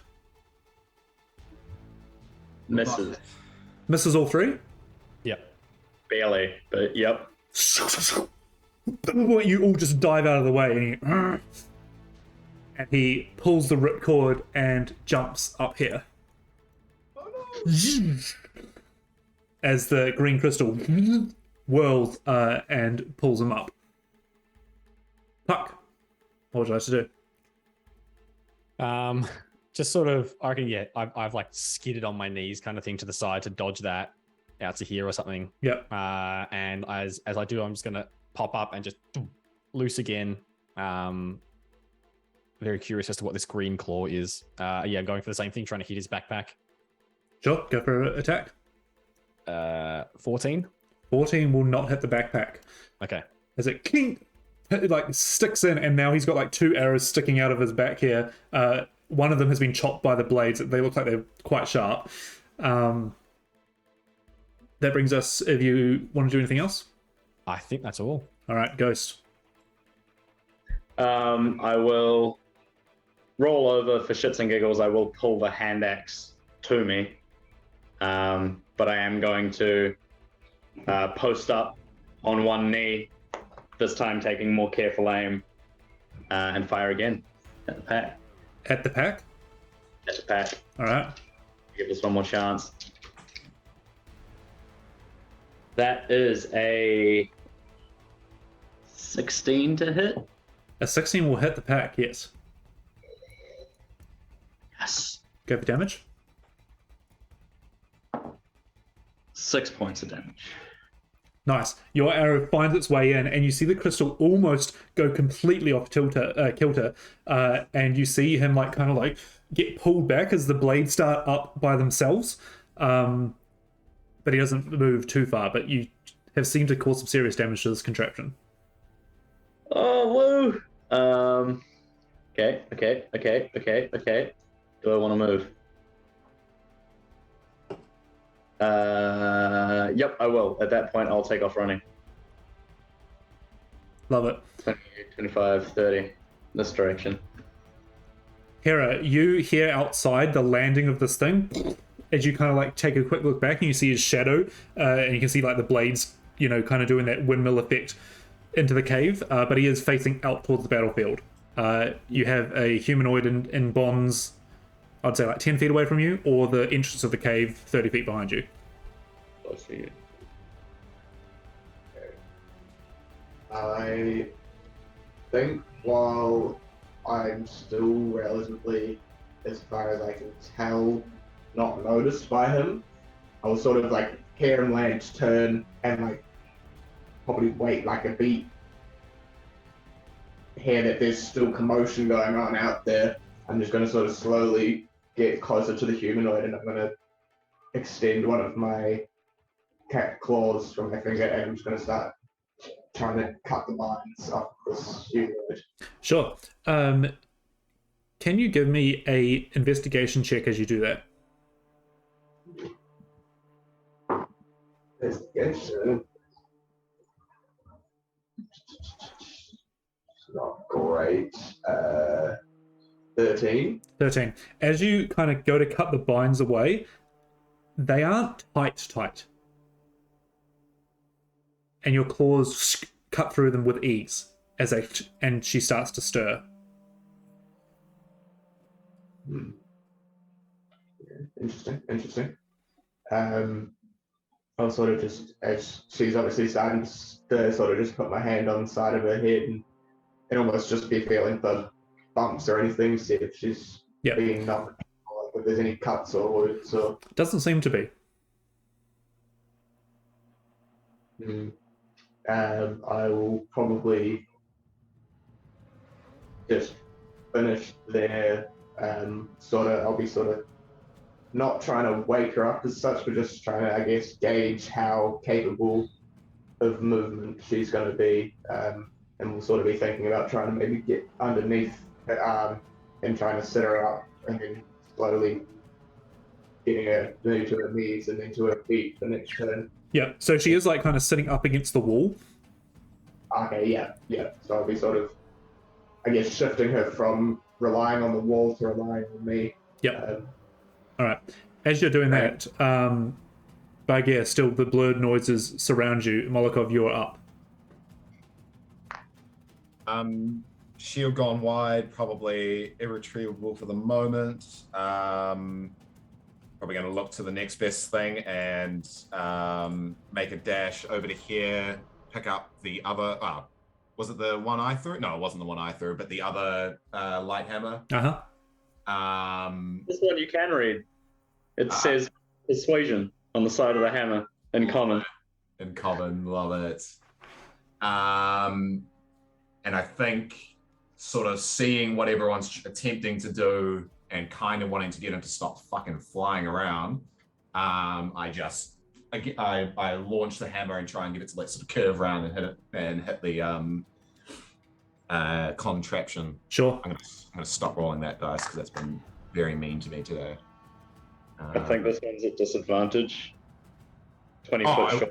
Can I move a little bit closer to make that not at a disadvantage? I still have movement. Yeah, sure. I guess I'll move like up there and try and get like an arcing throw on it. Yep. Love it. That's better. 21. 21 does hit. What did you say it was? D4. D4 plus your strength. Yeah, my strength's good. That's not bad. That's a 7. Ooh, that's pretty good. 7. As you like arc this hammer up, it kind of like, and then in between the blades, or like almost in slow motion, the hammer goes tink tink tink tink into the canister and rattles next to the crystal, and the hammer and the crystal start banging against each other, and you see it start sparking. It looks like it's about to go. All right, now, motherfucker. And I'll just take another step back and just to get even more an eye shot of him, trying to keep as much attention in this direction as possible. Sure. That ends your turn. He'll kind of notice it kind of starting to go, and he's getting ready to pull the cord, but he will fire some missiles at, I guess, the same three again, Molotov, Ghost, and Puck. As Yep. So it's a 14. Just misses. Just hits. Just hits. Ghost, you take Please be low. 4 points of fire damage. That hurts a lot. It hits you and it kind of like explodes on impact. But I'm still up. You're still up. He will go to pull the cord, and he will look at where you're standing, Puck, and kind of snarl and pull it and rip back to this ledge over here. And you see it kind of like falter, and he kind of does that little stomach drop halfway through, but it gets him to the thing. That brings us to Puck. Okay. I'm gonna... Yeah, I reckon to dodge it, I probably had to run to the other side and did another knee slide. I'll see Ghost and I'll say, Ghost, in the tent, there's some kind of contraption. And then I'm going to draw and I'm going to keep trying to hit this damn thing. Okay. Yeah, like as he lands kind of thing, like obviously he has his turn before me, but like narratively, just as he comes in to land, Yep. Aiming at the backpack. And that's a modified 20. That No, hits. 19, sorry. That hits. Okay. And for bad roll. For 6 points of piercing. Oh. Your arrow flicks into this thing, and you see it kind of stopped spinning completely, and it seems like it's starting to burn him. It's like a pebble could set it off. You think? Yep, just sort of grunt to myself in frustration. But a lot of your arrows have landed this thing, and the blades kind of like stop and then start up, and then stop and then start up. So they're kind of going out of control as well. Yep. Hera. Oh, sorry. Where am I at? Puck. So, Ghost. Hey, I'm gonna that nearly knocked me out. Hit the dirt, seeing stars. Hera gobbled. Ooh, tent. Ooh, contraption. Ooh, and continue my dash because that's where I was heading anyway. Mm-hmm. Run into that tent. You see laying on the ground a crossbow firework kind of material. Little smile. That's more fucking like it. Grab whatever this is. Does it have a fuse? It has a what, sorry? Does it have a fuse? No, it looks like the firework is already glowing. Wonderful. In that case, I will just pull an entire side panel off the side of this tent as I swing it around, kind of like resting half of it on top of my shoulder and the other half really propped up on a whole elbow.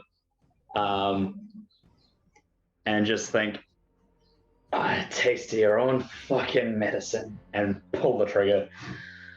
All right. I'm going to need you to roll a ranged attack. Yep. Any modifiers? Like you were firing a ranged weapon. So like Cool. your crossbow modifier, whatever it would be. Yep. That is an 18. An 18. I would like you to roll 3d6 for damage. Wonderful.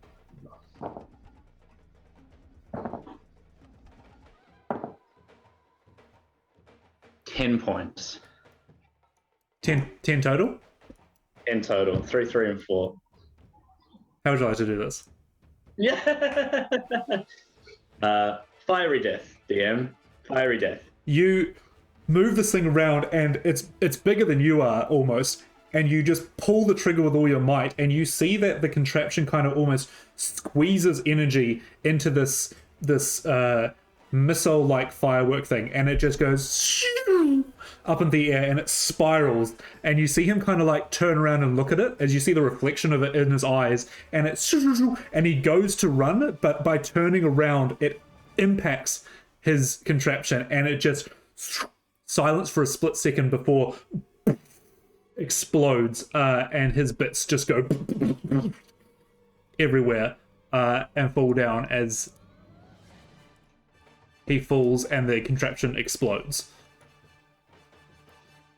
And that ends the combat. Well done, Sabe. I was not sure we were going to make that.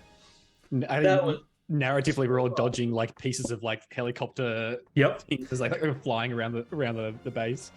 Yeah, there's like a couple of seconds of silence you just hear from Ghost's corner.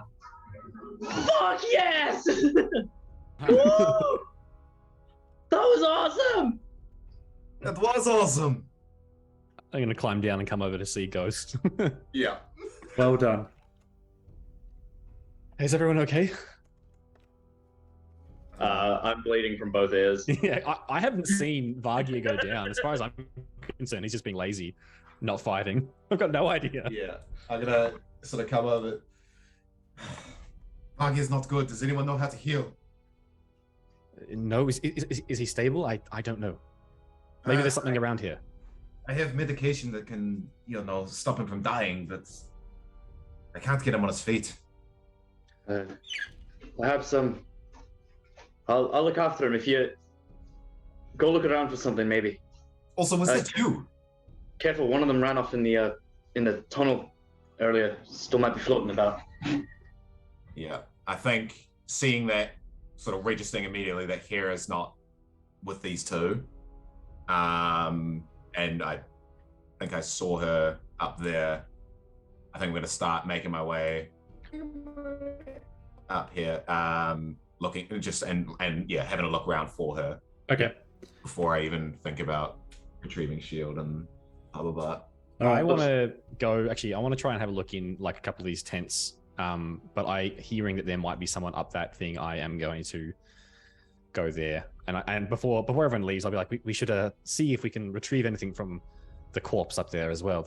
That thing looked pretty powerful. For sure. Talking about the boss guy.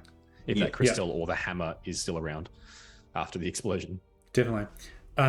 It was a big explosion, but you can go up and investigate it. Anything else anyone wants to do out here before we jump to Hero? I will, to Obak, as I walk over, give him a pat, and just wait until I can visibly see that all of my allies are looking in other directions.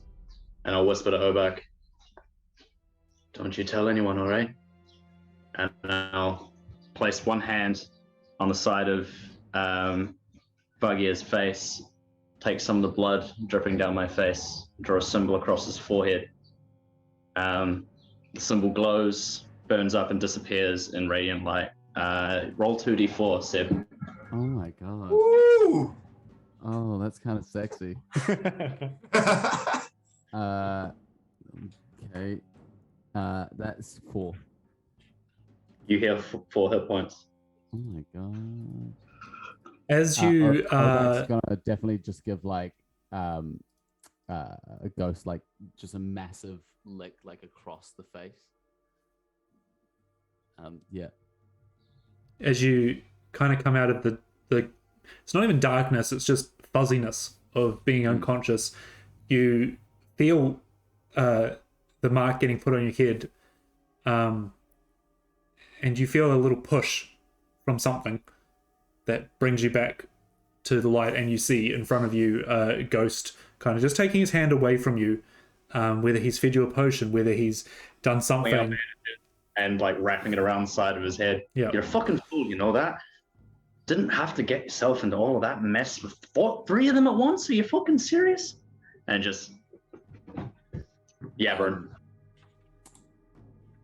Bug is instantly just gonna just say, "I'm sorry," and kind of like apologize to Obak for putting him in that position as well. Did you just apologize to Obak while I'm standing? Andrew, no, he said, "I'm sorry to you," and then he's like also apologized to Obak. But it's like feeling very guilty. Nice. As you all start looking through these tents and stuff like that, we'll cut back into the cave. This female is starting to regain consciousness. Hera kind of looks up at you and kind of like tenses straight away as soon as she sees you. Reese, I'm gonna be like 5 minutes. Is that okay? That's fine. Okay, thank you. Just mute yourself. He didn't mute himself. Yeah, I will sort of see her startle and jump a little bit. And I'd go, "Oh, it's okay, it's okay. We are friends of friends. This is not your time to leave us." Who are you? My name is Hera. I'm here with my companions. We're here to help. She kind of like looks around the side, doesn't see any companions. What is your business here? Well, that's a good question. What is? Do you know a Puck? No, that name doesn't ring a bell. You contracted to find me.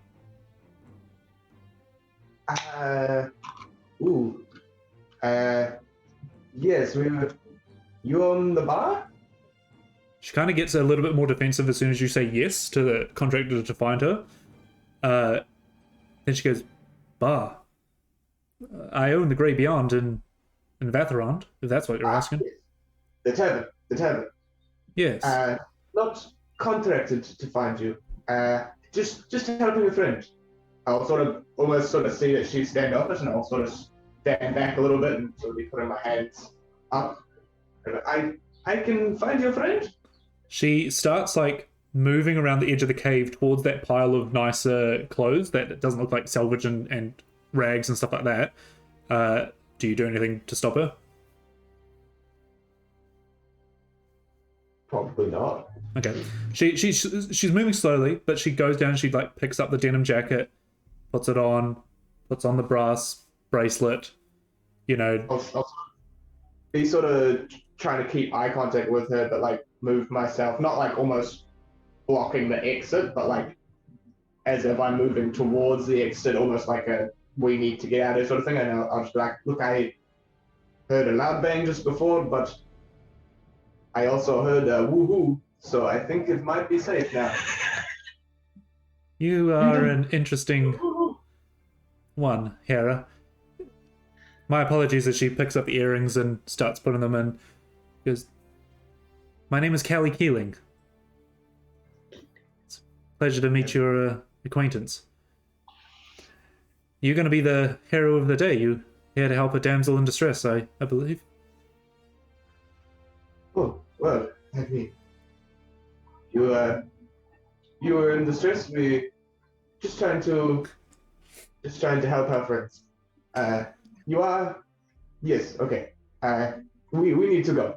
She walks up to you as you're saying this, and she kind of puts her hand on your shoulder and leans in and says, "Just from woman to woman, I'm never in distress."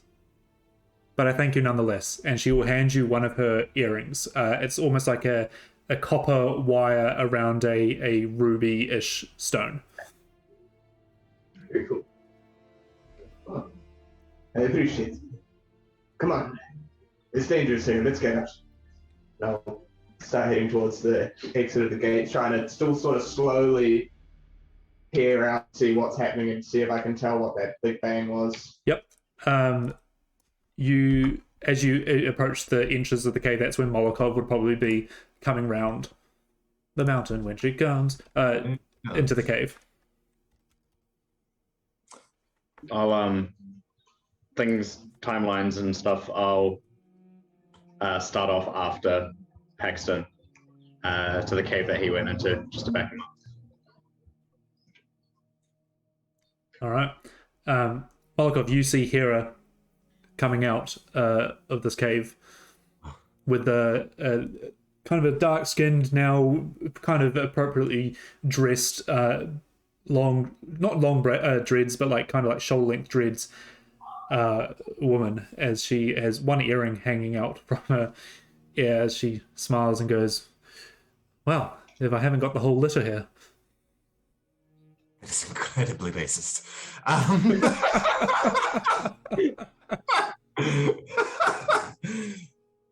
I sort of, like, his brow just furrows at that. It appears you have found a friend. Yes, well, Puck's friend, I suppose friends of friends now, so yes, our friend too. Well, a pleasure to make your acquaintance. Molokov. Yours too, Kelly Keeling. And he would have almost, as she approached, would have pulled the cloak again over his arm and would have sort of maybe extended his left hand to shake hers. As you are introducing, let's go down to Puck and Ghost. Where were you exploring? I was originally going to start looking in the tents and things, and I wanted to have a look at this big boy, but I don't think I'll do that now because it would require climbing and I can't be bothered. So I think I'll have a quick look in the tents, although when Ghost gets back to me, I'll tell him, what happened to Vargir? Seems this one's not as bad as we thought. I'll give you a bit of a quizzical look, but very well. You said someone ran up into the cave, or someone said that. I don't remember it was you. Yeah. Shall we have a look? Do you want to give me some backup? You're not looking to crash out yourself. I can go in first. That would be more ideal. Cool. I'm going to get up to the corner kind of thing and just peek down. Sure. You look down and it seems to be definitely an entranceway to a digging site. Seems to go in a little bit further past where you can see, but right at the start of the station is almost a not a hamster wheel dripping machine, but almost like one of those bird things that do that into the water, but there's multiple bits of it, and dripping out of it is a reddish liquid. And at the bottom there's like a basin to fill. Sorry, could you describe it again? I just didn't quite catch it. Kind of like a water contraption that's been bolted to the wall. It seems to be, coming from a container up the top, and then it trickles its way down, and there's little bits moving, and it drips into a bowl at the bottom, and it looks like it's dripping a reddish liquid. Okay, and I can't see anyone. Oh, I'll probably take off the mask at this point. Sure. Don't worry about turning the token if you don't care. So where was that? Is that the back of the cave? Or it's kind of just adjusted to the side by the entrance. Okay. If I don't see anyone in there, I will quickly duck around the corner and go have a look at that, and sort of take some of probably take out a knife or something and just catch one of the drips on the knife and have a look at the liquid. Sure. Give me an investigation check. Sorry, wrong thing. Investigation. That's a 16. 16, pretty high. It does seem like a liquid. It's not blood or anything like that. You've seen similar sort of liquid materials in vials and potion shops.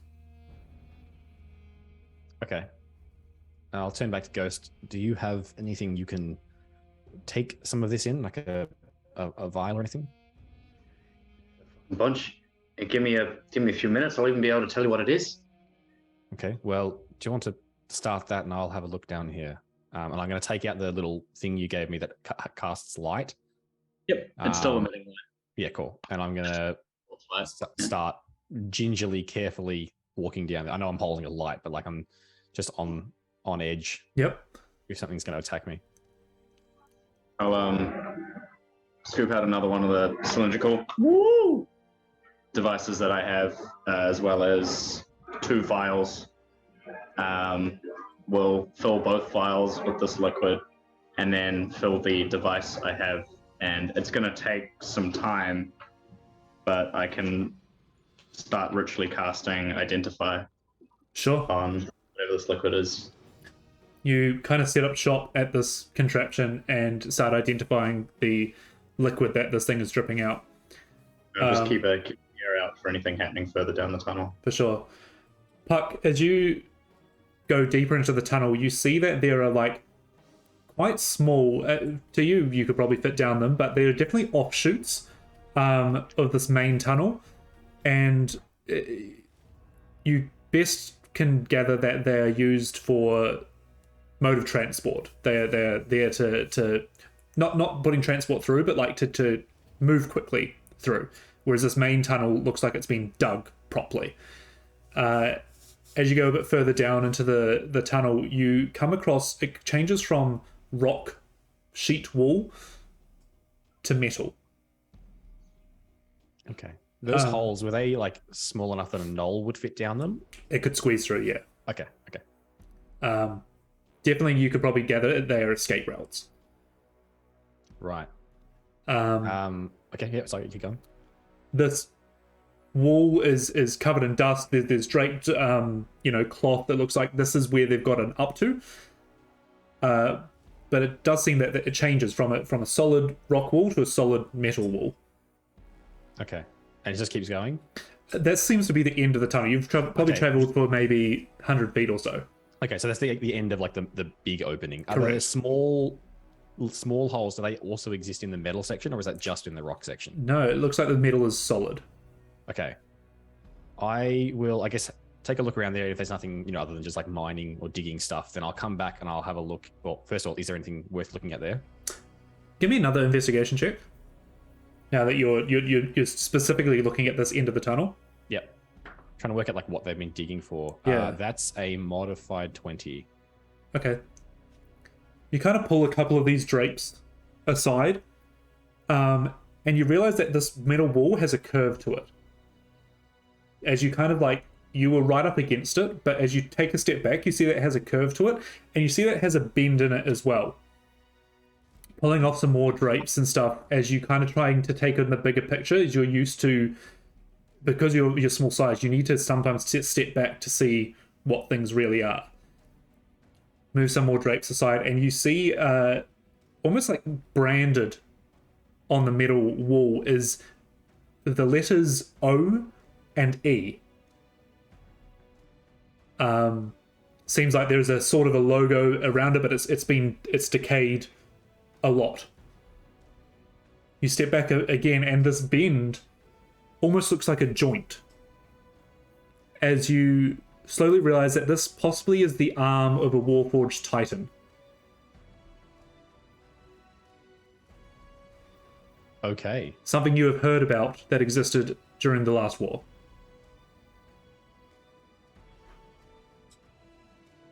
Okay. So and I think I'm inside it. You think you're looking at it. Okay. Cool. So it's a convex, concave. Yeah. Yeah, that makes sense. Yeah. Okay. Oh, wow. All right. I will come back out, and I do want to have a quick look down those little tunnels. I reckon I'll get close enough to Ghost to just call him like, is this Precious? The little thing you gave me that lights up? Useful, but I can make more. Cool. I'm just going to throw it down one of the holes. Cool. It just goes. It costs. They're not like directly down holes. They're kind of, tunnels. But you throw it as far as you can, and it kind of keeps going. It looks like they go for a long way. Yeah. I was just like stay there listening for a moment to try and work out, like, can I hear it hit the bottom or anything? No response. Yeah, cool. I'm gonna come back out and I was like, Ghost, you might shit yourself. Come have a look at this. I'll let him finish like ritually casting, I guess. But like another 30 seconds. You can see I've the same sort of design of this, like almost egg-shaped, like long egg cylinder. I've slotted into another wider cylinder, and it has series of bands of various different runes, and they're all symbols for, like on one band there's different elements, on another band there's schools of magic, and then there's like divisions of magic, and I'm slowly clicking through the runes, and as it gets to one that resonates with what's inside the vial, the rune lights up. Go to the next one. Yep. And it's kind of this breakdown process of identifying all the elements within it. For sure. But I'll finally get to the last one and have that click and sort of glow softly. As it does, you realize that the liquid inside this is what makes up potions of healing. Well, weird. What is like complete, or is there like tiny parts of the formula that are missing? As you kind of study what's dripping and stuff, it's obviously a makeshift contraption, and you kind of like look at the top and see how much is left. You can probably get about 2 vials out of this. What's left in here? Oh, cool. Well, I'll hand a vial towards Puck. You might want to fill this up. Healing potion. That's, well, I suppose. It's a bloody roundabout way of doing it, but I mean, if you look at the thing that guy was wearing on his back, he wasn't exactly a master craftsman, was he? No, perhaps it's a fail-safe for them. And I'll fill it up as well. Sure. And then I'll be like, you need to see this. So you can add 2 potions of healing, the lowest form. Yep. Whoever wants to hold and carry them is up to you. I'll hang on to it for now, but perhaps we'll see what Vargame might make better use of it. But I'll hang on to it for now. As sort of the I assume the long ritual cast goes on, sort of seeing you two milling about down there. So gonna say to Hera, "Hang on, I need to find my shield," and I will make my way sort of across the bridge. Every fucking time. And I'm gonna make a graphic that comes up and be like, Megamon went. It's gonna be all of us doing like, yeah. Megamon went. And sort of, yeah. I guess I'll head out towards over where he was and try and find my shield, and sort of very curious about all of these things that he had on his back. For sure. Assuming that it's all destroyed, but I will sort of have a look around, see maybe even in its destroyed form, even if I can't salvage anything, try and like establish how like what he was doing was working. Sure. Give me a there's been a few, but we'll go with investigation. Yep. Let's use another one. Be relatively average, but I still don't know my skills. Hang on. So that's going to be a 14. 14. Yeah, it is. It's a mess. Bits and gears and stuff you can pick up. Because it was already mismatched, it's a bit hard to see how he had put it together. But you can kind of understand the basic thing of whatever was in there was powering the rotation of this thing, and magic in Eberron is normally powered by dragon shards, so it possibly was one of those. They're leaning to the rare side, but obviously it still exists alongside some magical contraptions. What you do see is that there is quite a bit of dust, green dust around it, and scooping it up, you can add dragon shard dust to your inventory. Spicy. The value is unknown at the moment. Yeah. Okay. And I'm assuming I can't see the actual the crystal, the power source he was using, the dragon shard itself. You would assume that this is what the dust is. It's fully shit. Yeah, gotcha. Cool. Give him a little fucking kick as I walk away. I think I'll probably as Molokov does, probably picks up a few of the gears and maybe even wraps a chain around his arm for the moment and just takes a few little bits and bobs. For sure. If that's the case, you can add to your inventory 10 salvage. 10 salvage. That's cool. Okay. And actually, you can use Electrum as your 10 salvage. Cool. Okay. Yeah. Love it. Oh, it's a currency. I was just doing that for flavor. It appears it could be useful in the future. Where is it? Oh, it's there. Is it EP? Yeah. 10. Cool. And Dragon Shard Dust. Sorry. That's all I'm sort of going to be doing for now. I assume that's all right. Vargeir, what's going on with you? Well, I was going to pop up to the big explosion. You can make your way there as well. Yeah, I think I would start, but seeing... yep. I will... I'm actually not quite sure. I think Vargeir is a bit kind of stunned and shocked a little bit about what just happened. For sure. A little bit of guilt there as well. I guess he'll come up to the first person he can see and just kind of ask what's happened and what's going on. I think he's just a bit dazed and confused. Sure. That would be Molokov. Sorry? That would be Molokov. Yeah.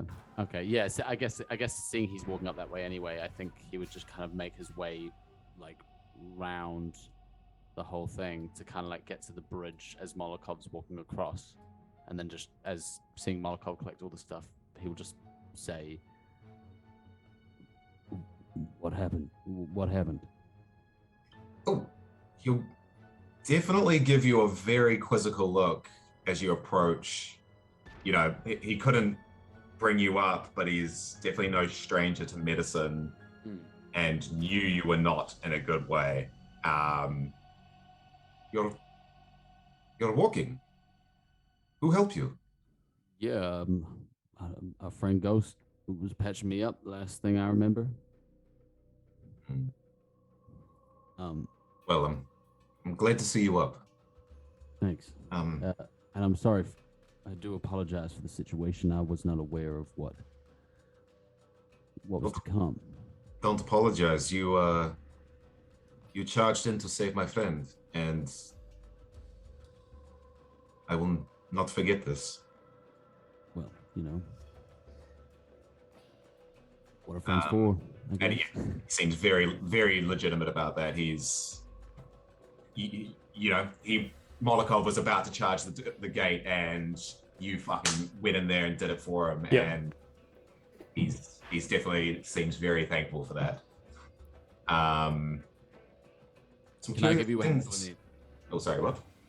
He was just going to say, can I give you a hand with any of this scene? Because Vargeir knows fuck all about any of this stuff, but some of it looks heavy. You can see Molokov has a massive pack on his back. And as he moves, it's always clinking. Yeah. And he's just added to the pile. Kind of like I'm picturing the thing from the labyrinth. Yeah. Right. A bit of a collector. I can see that. These things, I may be able to make use of some of these things. Vargeir's kind of going to be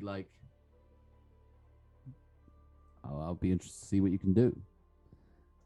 I think this is the most curious thing, and he holds up the vial of dragon dust. I've only explored its properties briefly and read about them, but... Is Vargeir aware of what this is? Give me an Arcana check. Sure. I don't think he's that. It's a 13, just straight. You've heard the term. You're not really familiar with the properties of it. Right.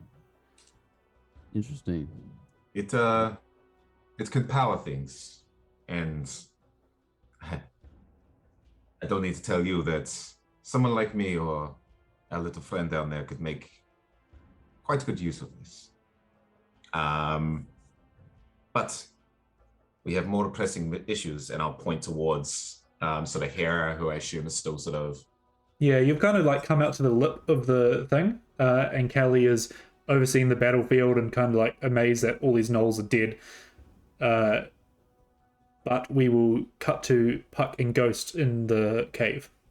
So I assume that you know about Warforged. I've been told you're not meant to call them that. Oh, that's news to Long me. story. Short story for another time. Well, have a look at this, and I'll show you like the O and the E and the convex wall. All right. Is it? You're not carrying any light anymore, are you? Can both I'm of you not, can actually. both of you give me a history check? Absolutely. Given the level of technology, would it be Reese? Would it be fair enough to say that I could flavor my flint and steel stuff as like a lighter? I'd say yes. Yeah, I reckon I strike my lighter. And sorry, history. And that's what we're using to see by, I guess, unless you don't need it. I mean, I can do you one better than that. Give me exactly 6 seconds. That's a 16 history. No, 14. Sorry, 14 history. It's also a 14 history. What are your intelligence modifiers? +4. So, Ghost, you would recall that Steelborn is a name for Warforged. One of the many.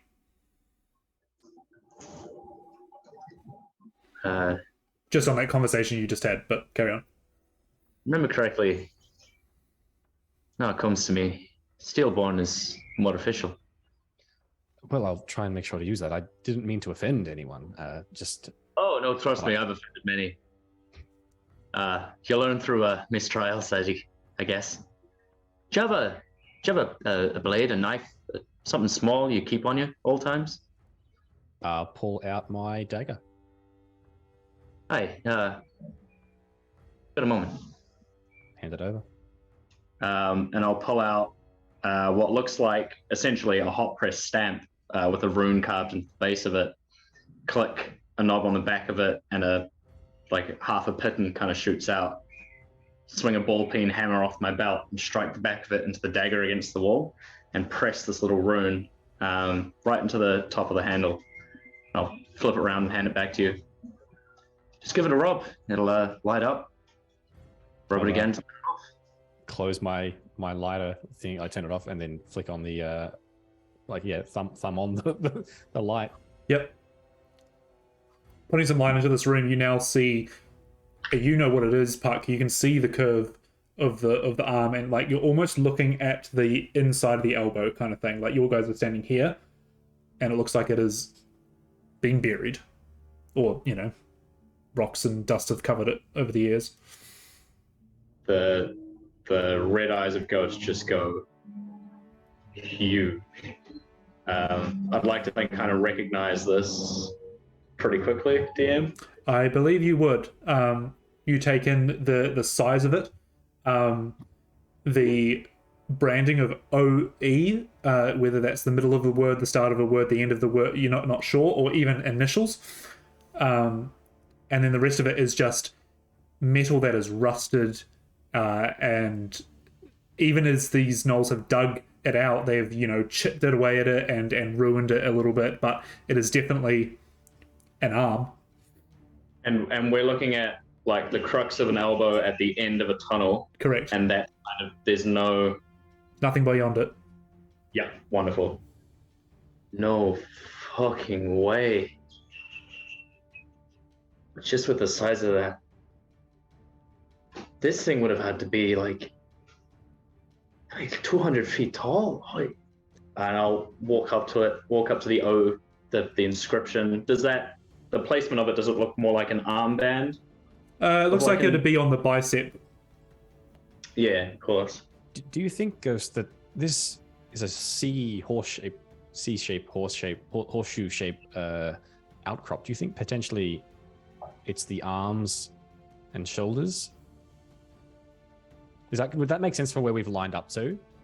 Does that make sense, Reese? So if it's like that, like, you know, it's a horseshoe and like we're here in the elbow, like would that make sense? Like that's the arm and that's like the shoulders kind of thing, or something? It possibly could. Okay. Yeah, I'll ask that question. You have gone quite far into the earth, but you can ask it of Ghost. So like it goes down, like we've gone down, slightly down. Yeah. Okay. Cool. I mean, if you remember correctly, we're standing in a series of hills. Likelihood is this thing fell in some sort of battle, and the earth itself just covered over it as it did. Hold on, and I'll pull the strap that's been holding that steel briefcase against my back and loosen it, and flick a couple of switches next to the steel. A catch pops up on the far left-hand side. I push that catch down, and then give you a little bit of a side eye. Do about 3 or 4 quick movements that you can't.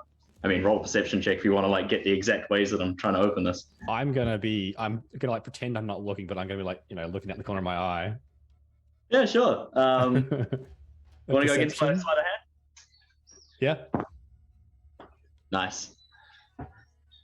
That's a 19 plus 3, 23. You follow every movement. That was like an 8 on my behalf. I'm a little slow. I'm still hurt. Yeah. But eventually I get done playing with all these little locks and catches, and I press the glass bead in the middle, and the case pops open.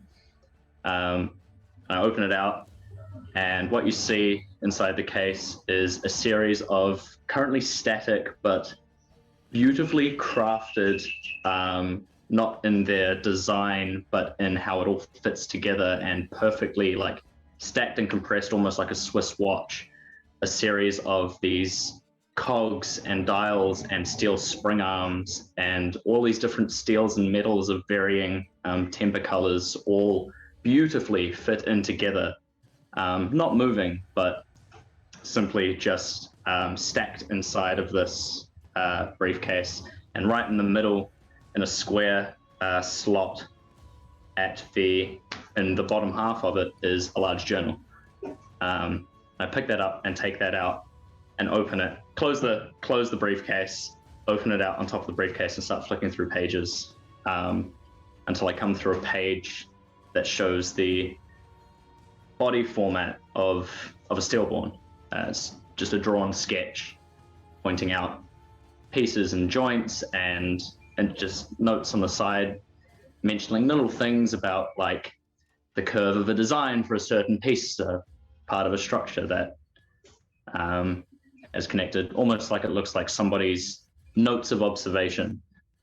And I'm sort of eyeing through it. I mean, it's entirely possible it's a joint. Looks like an elbow, maybe a shoulder, but this is impossible to know how I got here. I like to imagine that your briefcase, when you like pop it out, like little legs shoot out at the bottom, and it's like a little desk now. I mean, it does do that.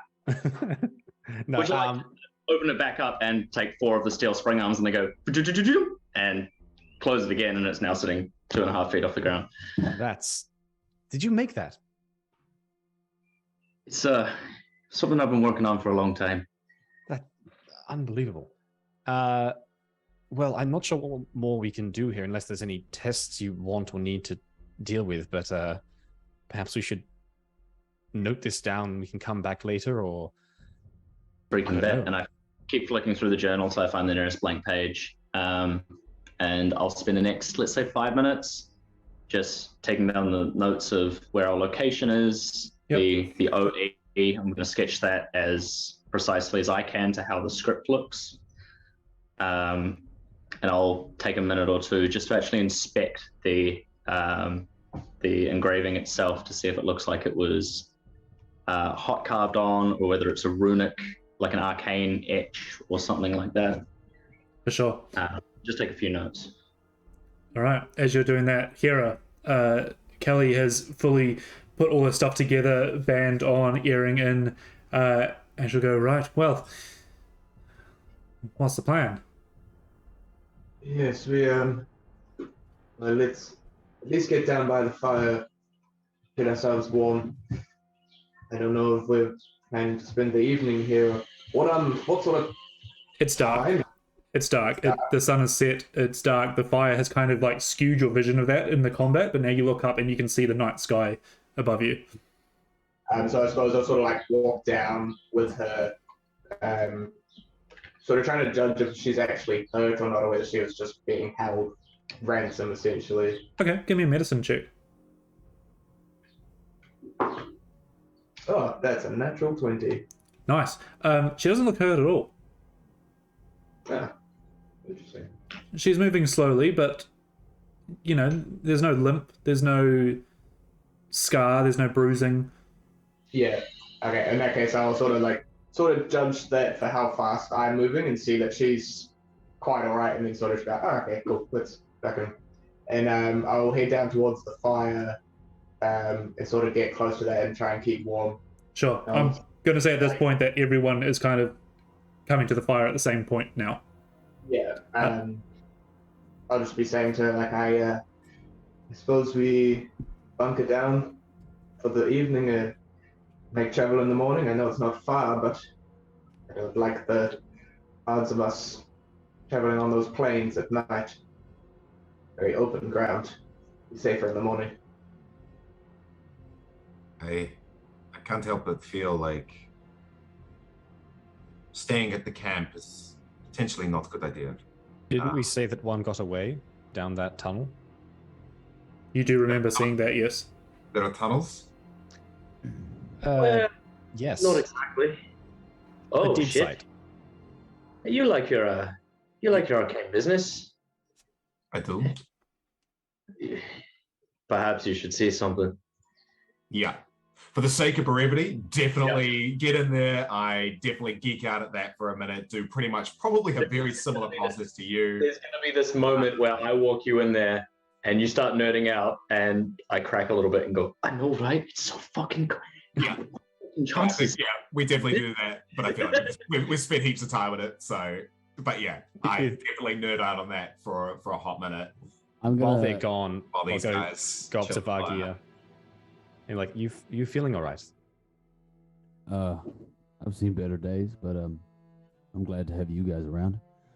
I didn't even know you went down. I'm sorry. I'm not sure what I could have done, but Nothing to apologize for. I made a mistake. well, let's try and stick together a bit better next time. I like that. I just sorry. As the conversation before, we were talking about wanting to make camp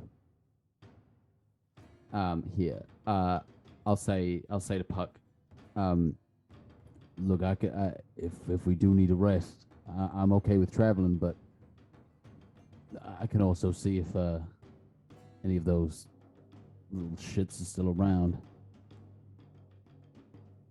As he'll just kind of like, give me a second. As he kind of like takes this big deep breath in and kind of sinks down onto his knees and places his hand on the earth. As his eyes roll into the back of his head, and they go completely like kind of like the same fluorescent green as the vein from his mace. And he casts Divine Sense.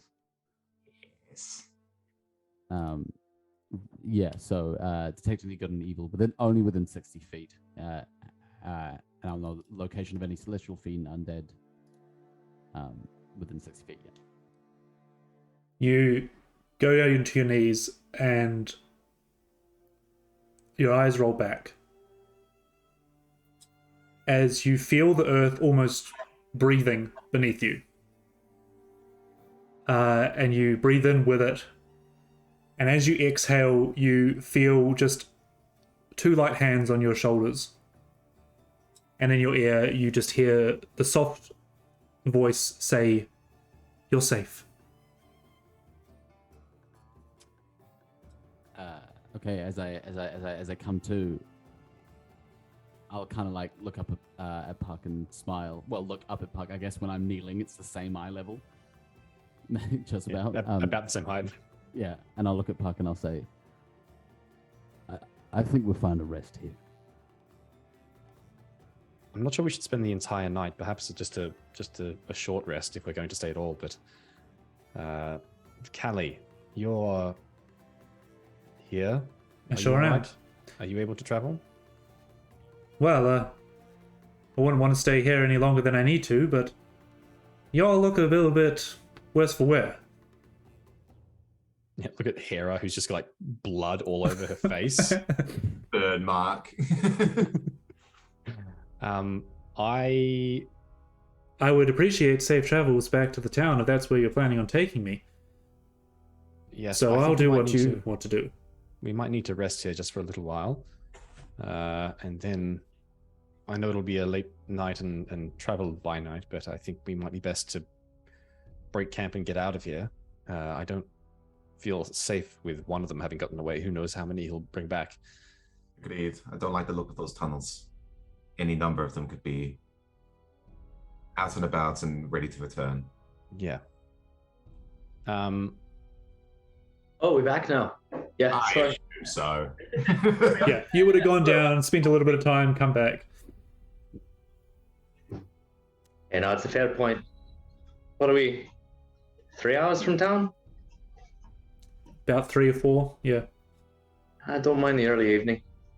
What? Sorry, is Callie human? I didn't quite catch that. Yes. Yeah, cool.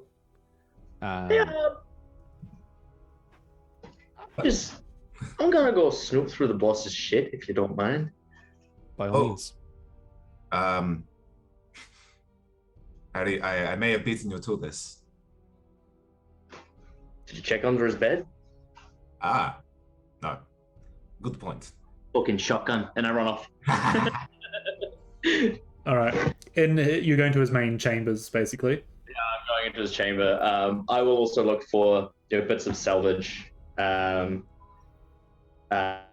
like even things like I don't know what's there, but like a broken rifle barrel or that sort of thing. Stuff that has either been damaged or broken or used. Yep. That I think I can use for my craft, especially any pieces of brass or bronze. Absolutely.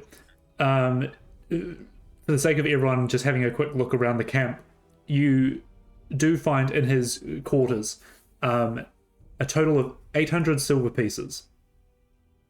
Oh shit! I'm gonna keep that a little bit quiet for now, if you don't mind. Of course. And then as a mix of between the tents and what he has up in his cave, you have 7 casks of common wine, a bag of spice. Bag of spice. Yep.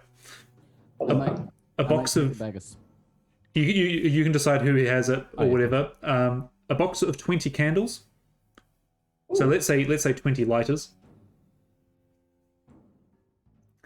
A chandelier worth 50 gold pieces. Jesus, I don't have the things to write this down anymore. Front of the book. A grappling hook. Ooh. Spicy. No, that was the spices. And 3 small iron boxes. Are they Can you empty? just go through that one more time for us, Ray? Sorry. Yep. 7 casks of wine. Yep. A bag. Casks, okay. Like, Goon bag. goon bags. Yeah.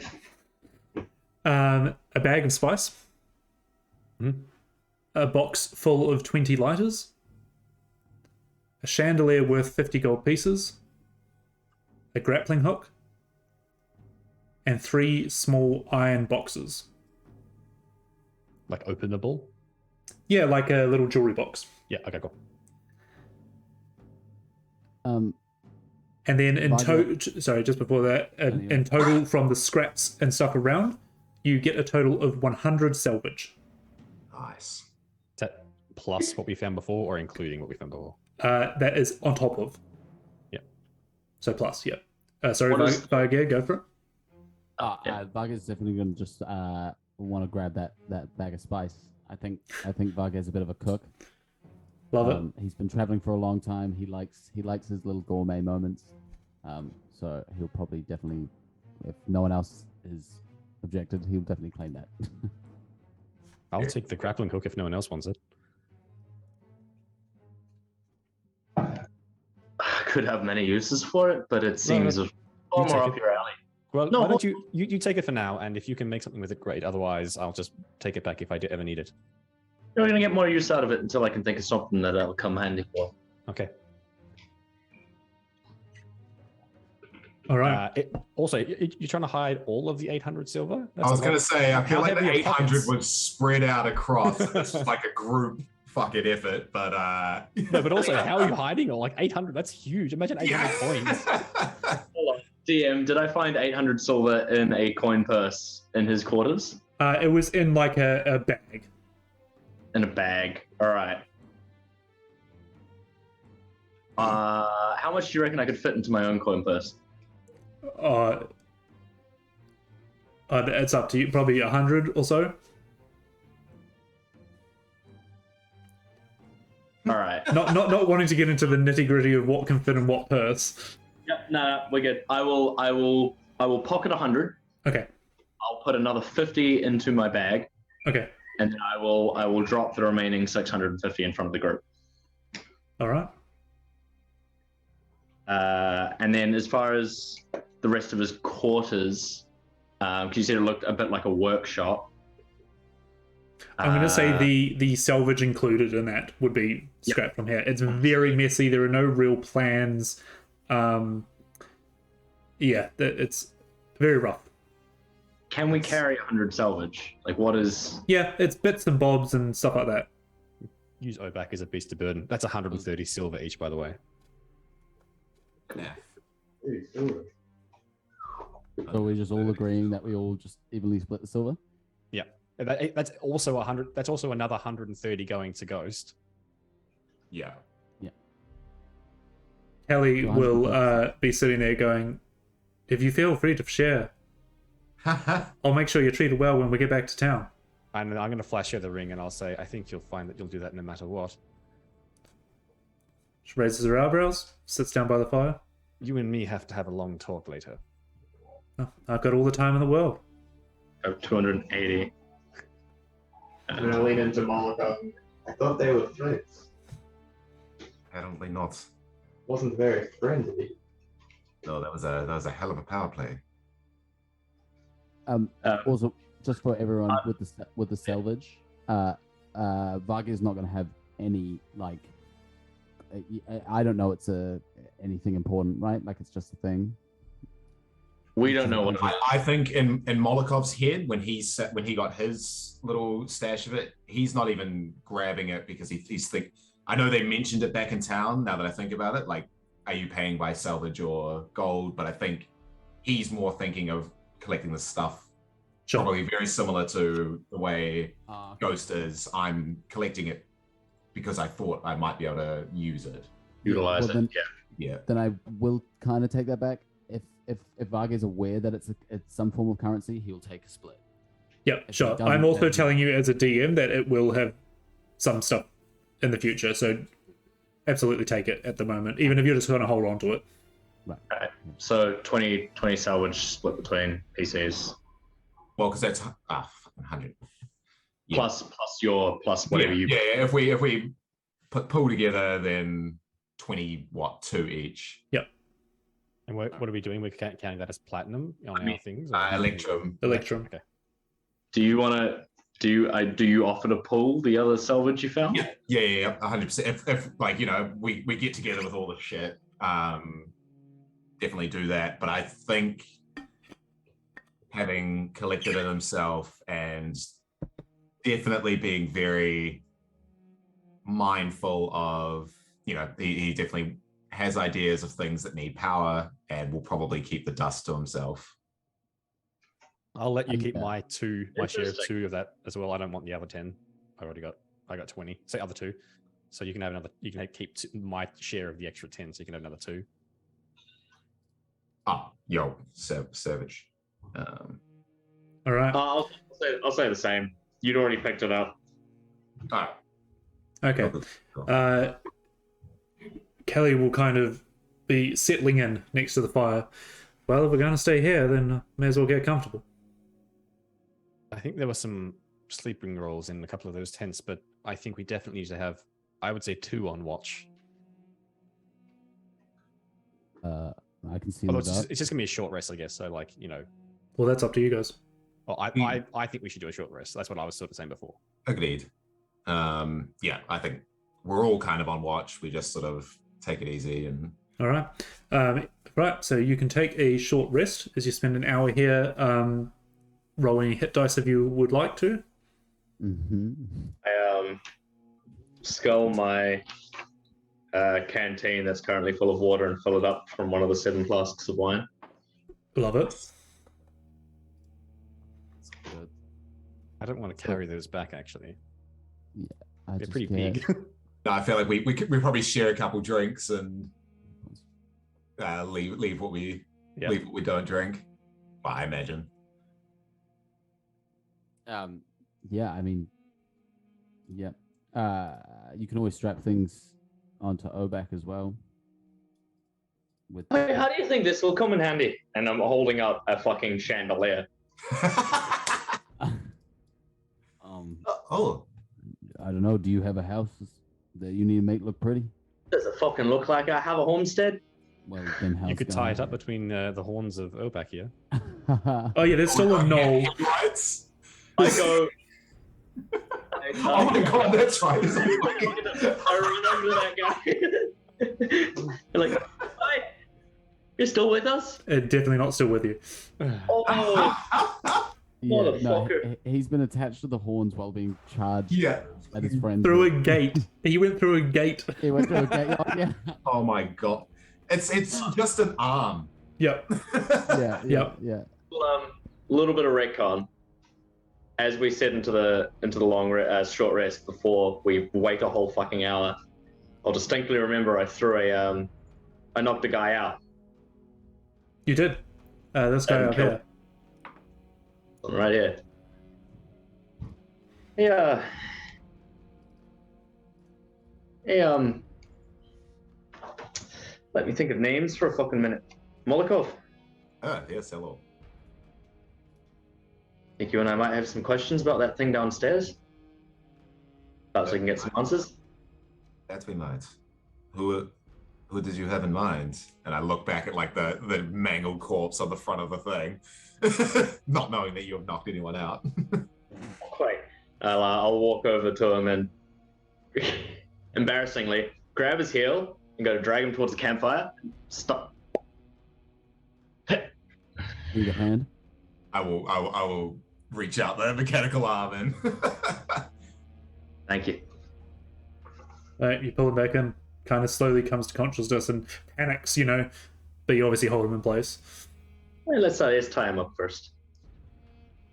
I don't even think we need to do that. I sort of just hold him down. Yeah, it's enough to hold him down.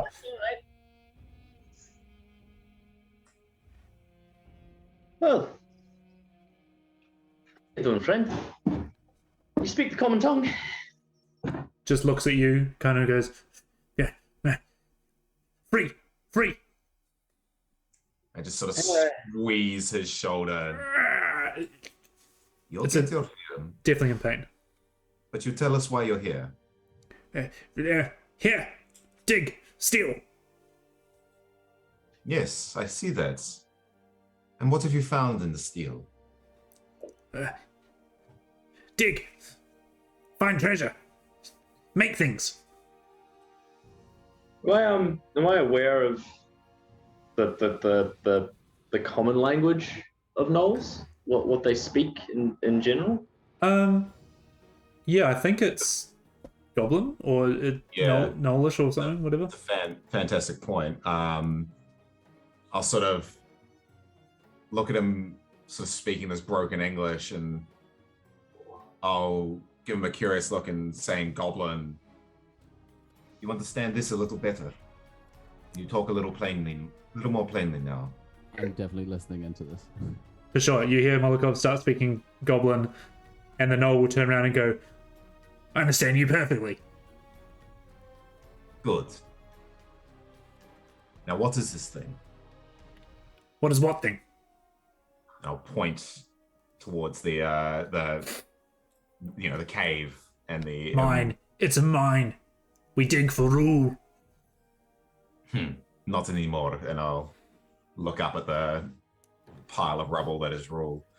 Doesn't break eye contact with you, goes, you knew, boss. You got that right. You want me to keep digging? Just recruit a Do it. null. Do it. Establish yourself. Go on. I'm not here. I'll sort of turn to you though, being that you are right there. They see it as a mine. I don't think they understand what it is. They know it is salvage and things are valued. Fancy tongue you got there. I'm not surprised. Impressed. Yet another language of Tinkerers. I could teach you a few words. They might be helpful. Hey, that'd be good actually. Perhaps we can, sorry, go on. perhaps we can talk more linguistics later, but so it's a mind to him. What's he offering? Offering to us? What's he offering? It sound like you made an agreement? Oh, he thinks I am new boss. Oh no, that's quite fucking interesting. Hang on, I have idea. And I'll turn back to him and say in Goblin, yes, you rest here now. You tell any of your friends who return. You dig for us. Okay, boss. Good lad. When you have collected sufficient amounts, bring what you have to the... what's it called? The Grey Beyond? Bring what you have to the Grey Beyond. And leave it with the owner if we are not around. Grey Beyond. I'll bring. Okay, boss. And one more thing. You are no longer to harm anyone in town. Harm. No harm. Okay, boss. Good lad. Rest up. Looks like you need it. And I'll sort of Thank you, boss. almost pick him up and shove him towards the cave. He kind of like scuttles and then like just at the entrance kind of like curls up in a little dog like position.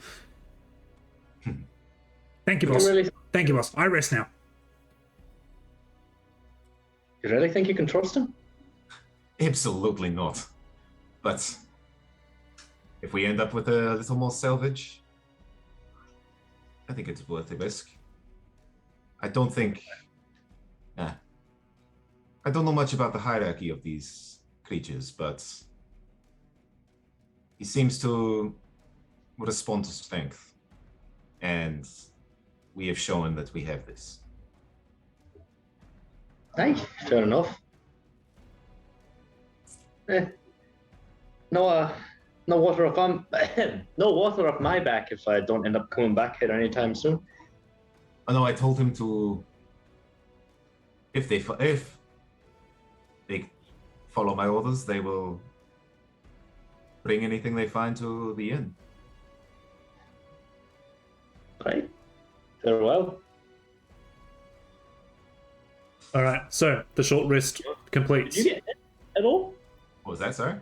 Did you take any damage? I did not. Either. And sorry, Reese, just before we move on, I want to talk to Callie, like, while we rest. Sure. So this interaction is happening over there. Kelly is sitting by the fire, kind of warming her hands. So, you know who sent me. Do you know why I'm here? I don't believe we have met. The name's Callie Keeling. Yes, I know who you are. My name is Paxton. Paxton, pleasure to meet you. She extends her hand. I'll probably just pause that half a second, and then I'll shake it. It's like a firm one shake. Yeah. She goes back to, like, I'm sure, like, maybe there's like some rations or something that she's just kind of picking at. Can you imagine why they might have sent me? Well, I can imagine a lot of things, Paxton. Why don't you tell me and cut the story short? Very well. You have been using our name, but you are not guild registered. A lot of paperwork, you understand. Yes, I do understand, but I think you need to understand that my higher-ups want to avoid any unpleasantness, but we do have a certain reputation, and currently, I've been there.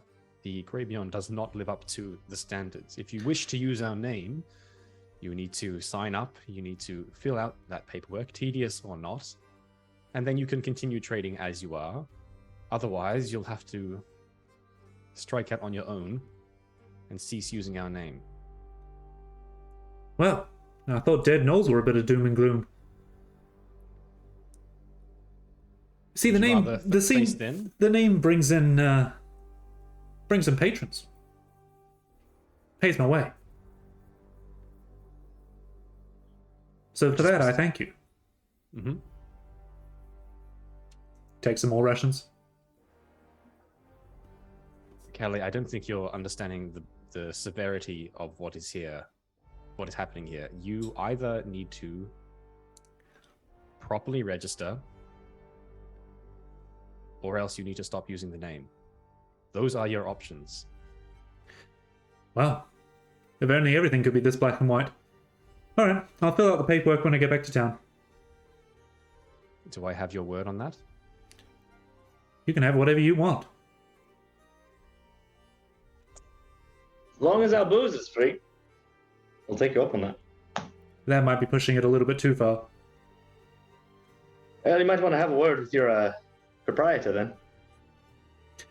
Well, you think I came here by choice? No, fair point. Why did they take you? Who's to say? That must be the most valuable thing in town. Can I insight check that? What would you like to determine? I'm trying to figure out if she's, playing it cool, lying, essentially. I'm trying to figure out if she knows why they took her or not. Okay, give me an insight check. Not great. An 8. Base value. Yeah. Rackham said that you went to see them. You went to see if you could sort out what was going on here. Is that what happened? In a ways, yes. You see, as much as your name brings customers into town, a bunch of bandits drive customers away. I thought I could be a bit clever with my words. It seems I wasn't. Hey, can I take all the fucking contracts for the mist? Yes, it has driven away a lot of crews and therefore a lot of business.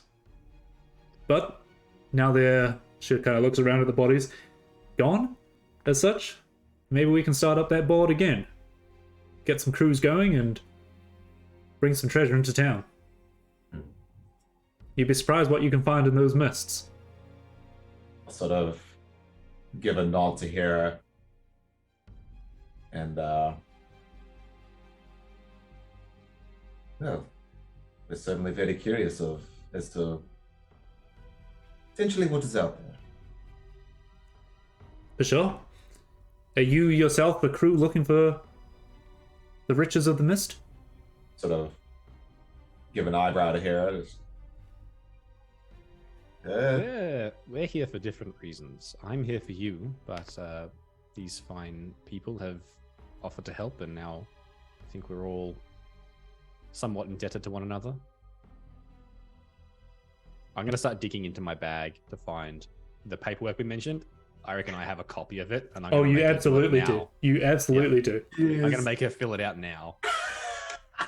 I'm going to say that the end of the hour comes around from the short rest, and she starts filling it in, but it's probably a lot to complete in an hour. Yeah, sure. Shall we discuss this more from a comfortable location? Though I have spoken to our friend over there, and I'll point to the beaten up, curled up Noel, and honestly, I think they are working for us now. So if we did want to rest here for the night, I don't trust them, but I think they trust strength. I don't trust them either. I think I'd rather get back to civilization, but I'm happy to take other opinions. So just for general knowledge, it probably is another 4-hour trek back to town, which would take you well into midnight, if that plays into effect or not. Give me a what do I know of traveling out in the open plains at night? DM, what's my experience been? Is it incredibly dangerous, or? It depends where you're traveling. It depends what's going on and such like that. It could be dangerous, could be fine. As a nomad, would that be different? Would I? Give me a survival check. Yeah, sure. That is a 19. 19. There are definitely ways of moving by yourself, but things do come out at night. I'm going to say that you probably haven't traveled much around this particular area. You've traveled to this area, but there are nocturnal creatures. There are hunters and predators that come out at night, but there are also there's the cover of darkness, and you look up at the sky. There's there's a spattering of clouds. It's not like it's not full moon or anything, but it's still that light night kind of thing. Yeah. I'll turn to the party then. I'll say I've traveled alone for quite a long time, and it's all right when you're by yourself, but with a group of people, I wouldn't trust it. As Molokov kind of moves his bag and that I propose we stay here. I agree. Wait until morning's a good idea. I think these dogs work for us now. And any more who return will see that we are in charge. Correct. But it does not mean we should not be careful. I think we have 2 on watch at all times. I agree. If we do that, I'm okay to stay. I think I'd still rather leave, but if we need to stay, then we can do that. I do not know these lands. I trust the one who does. Reluctantly, I'd have to agree. Is anyone from this area? I'm not local. Him, definitely not local. I mean, I'm not local, but I came from up north. Kind of been skirting the mists the whole way down. It's not the nicest place to travel during the evening. All right, let's hunker down then.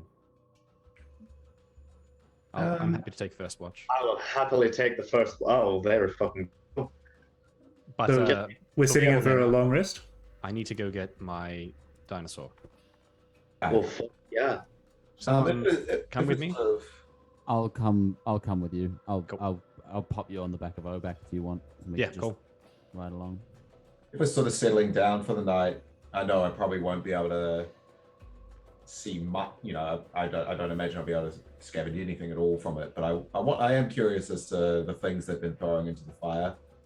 Okay, definitely. It's like the stuff you've found. It's the stuff they have taken, and they're just igniting it. Yeah. Like no. Yeah. I swear. Yeah. It doesn't just seeing if there was anything that looked like at least was of value, so I could but quite hard to tell, and if so, it would have lost all its value. Yeah. From being in the fire. So going into a long rest, if that's your decision. Who's on first watch? I believe Puck. I'll go on second. Puck and Ghost. Can I get perception checks and a description of how you are keeping watch, please? Hey, wonderful. I rolled pretty fucking averagely this whole game. Perception? 8 total. I did better. 12. 12. And your description of your watch? I reckon I've gone around and I'm knocking down all of the tents. Okay. So there's nothing to hide behind necessarily. Okay. But yeah, just sort of like every once in a while doing a sweep, doing a little bit of a circuit. Yeah. All right. And Ghost?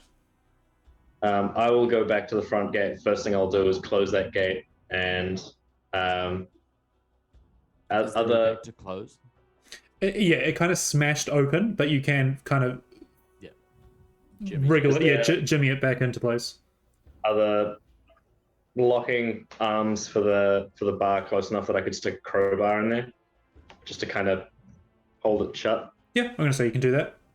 Sweet. And I'll actually climb up to the spot where we killed that first guard. Yep.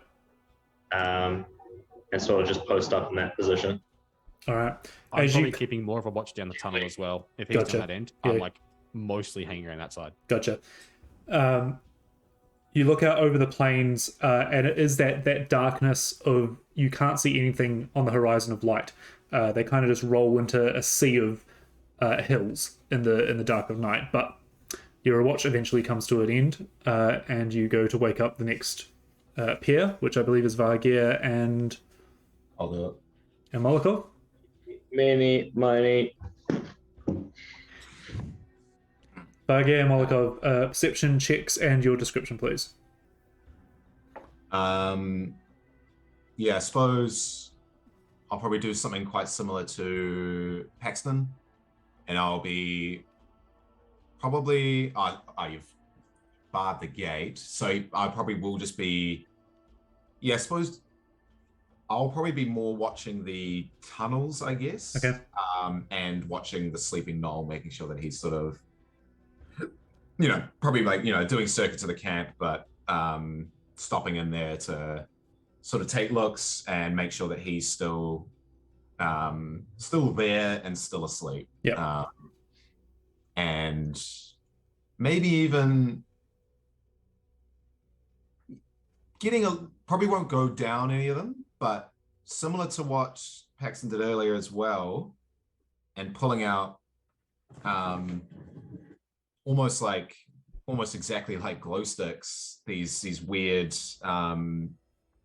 vial like things, and he like shakes them and you can hear something break inside and they start glowing, and Cool. he sort of throws like one at a time down these tunnels, and just keeps an eye out. Sure. Go for your roll. Oh, that's right. 15. Oh, hang on. He's not Gazler. I don't know what my perception is. It's a 14. 14. And Vargir? Yeah, so I rolled under dirty 20. Mm-hmm. And I think seeing obviously Molokov patrol the caves, he's going to go up to the gate. As he's not like a ranged guy, I'm going to unhinge the door and have it slightly open so me and Obat can fit through it. So I'll be on his back and kind of just like walk, like parade the front of the gate, and sometimes go in and just like double check that everyone's okay, and then come back out. And Sure. I do have dark vision as well, so as you parade up and down with the dirty 20, you do not so much see but hear out in the hills noises, not monstrous but definitely animalistic. Doesn't seem to go on forever. It's just occasionally you hear it. There's definitely movement out there. But nothing comes close to you or the gate. As you guys watch passes without any incident, and you go to wake up Hera to take the last watch. Sort of gently give Hera a shake on the shoulder, and unless it's your turn. And same again with the new companion.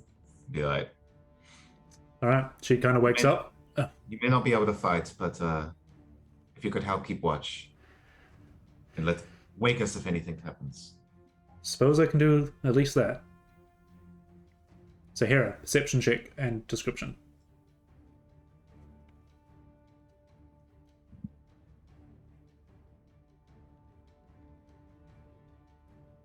no sound. Ah, man. Sorry. And that is a 23 perception. Ooh. Nice. And I think I will sort of just take myself away from the group. I'm gonna be the best way, so that I'll probably just walk up that one pillar that I first was hiding behind. Yep. So that I've just got a bit more of an aerial view. It's a bit quieter, away from the crackle of the fire and stuff. And I'll probably just sort of listen out towards, where the gate was, and like see if I can see any firelight or anything like that, I guess. And if I don't, we'll probably just sort of start going through my pack and just be sort of going over notes, but more sort of listening out for anything rather than looking, sort of thing. For sure. What was your roll, sorry? 23. 23, that's right. As you take the front of the camp, Callie will kind of take the tunnels in the back, as people have been splitting that all night. But with the 23, you do hear out in the almost hinterlands the sounds of animals and nocturnal beasts moving about, but nothing out of the unusual. You hear the crackle of the fire behind you as you kind of sit and reflect on your notes and reflect on the new member that has joined you and what this place is or was. The rest of you, as you take your long rest, Molokov, you go over your notes about this thing you have found in the ground, and this contraption that this gnoll was using. Definitely has sparked ideas of things in the future that you could definitely use. Ghost, you have come to become more accepting of these companions around you. They have definitely had your back in these situations, and you've had theirs. You think for a moment on your magic that you used on Vargeir, knowing that no one saw it, but also that you helped someone with it. Puck, you... I think plays on his mind as he falls asleep. Yeah. You think that you've reached this person that you need to sort out, but along the way you have also become part of something bigger. Usually a lone traveler, it is interesting to have two bodies by your side as you go to sleep, feeling safe. And Vargeir, as you drift off in the early hours of the morning, you do feel that little hand in yours. Cool. It's comforting, and you get the sense of there is no need to feel guilty as you helped this group. And similar to some other characters, you've been traveling alone for a long time, and for the first time you kind of almost don't need that hand to hold yours as you fall asleep. But coming together as you take a long rest, everyone can level up to level 2. Hey. Now we're in business. Now we're in business. Yeah, and we will end the session there. Oh, that was a great session. Now, is everyone... Are we all hit point rollers, or does anyone take the average here? Everyone's able to roll them if they want. If we want to go through them now, we can. Absolutely. I think that's an essential part of... Of course. The leveling up process. Definitely. So let's start with Puck. Ooh, okay. Hang on. What is my dice? D8. Oh, I've already got that's great. I got an 8. An 8. Awesome. Nice. Well done. Well done. Ghost. All right. 6. 6. Very nice. Oh, let's also say what we're leveling up in. So I'm assuming for you, Puck, it's... Yeah, rogue. Another level rogue. Rogue. Ghost. Yep. Artificer. Very nice. All right. Molokov. 4, so right down the middle. 4. Very nice. Well done. Yep. And what are you leveling in? One more in Artificer. Very nice. Vargeir. So I'm going to level 2 in Paladin. Quick question. I actually haven't done this before. Okay. So how do I do this? So I've Go got my to- hit dice, which is my 2d10. Yep. So go to manage character and levels, Yep, I'm there. Manage hit points. manage hit points. And it's got my fixed HP, which is 16. Are you on fix? Yeah. if Go you to go home, into go to home, go to the home? first one, Yeah. and then it'll say like hit point Yeah. advancement. So you'll have to method. go back into your Oh, yeah. D&D There we Beyond. go, manual. Yeah, there you go. Yeah. Cool. Class. Manage HP. Manage Roll HP. is 16. Okay, cool. Great. Okay, so So your enrolled HP, you should have 8. It'll say Your- your hit dice, so it'll be a 10 for you. and so I got it's 2d10. Yeah, so So no, but your first one, because it's always max roll for your first level. So my So first it'll one's say 1d10. when you go manage rolled HP, it'll have a 10 there. So you Yeah. add to that 10 whatever you rolled. Sorry. I'm so sorry, guys. That's right. We can come back to this. Roll your 1d10 and remember that number, and then we'll come back at the end and make sure you get it. My 2d10 for this level. Just 1d10. 1d10. Just 'cause 1d10. Oh, I see. It's only Okay. 2 because you're level 2 Yeah. now. I see. Right. Okay. Gotcha. That's a 4, so 6 all Ooh, up. 4. So write that down, and we'll go to Hera. I also rolled a 4. Hey, that's Well, a pretty good. that's good on the wizard. Yeah, Woo! it's not bad. Very With nice. double digits. Yeah. We're double digits. Yes, I love it. All right, so that's where we'll end the session as we come back next week to level 2 on the way back to town. I get some That infusions. was an awesome boss fight.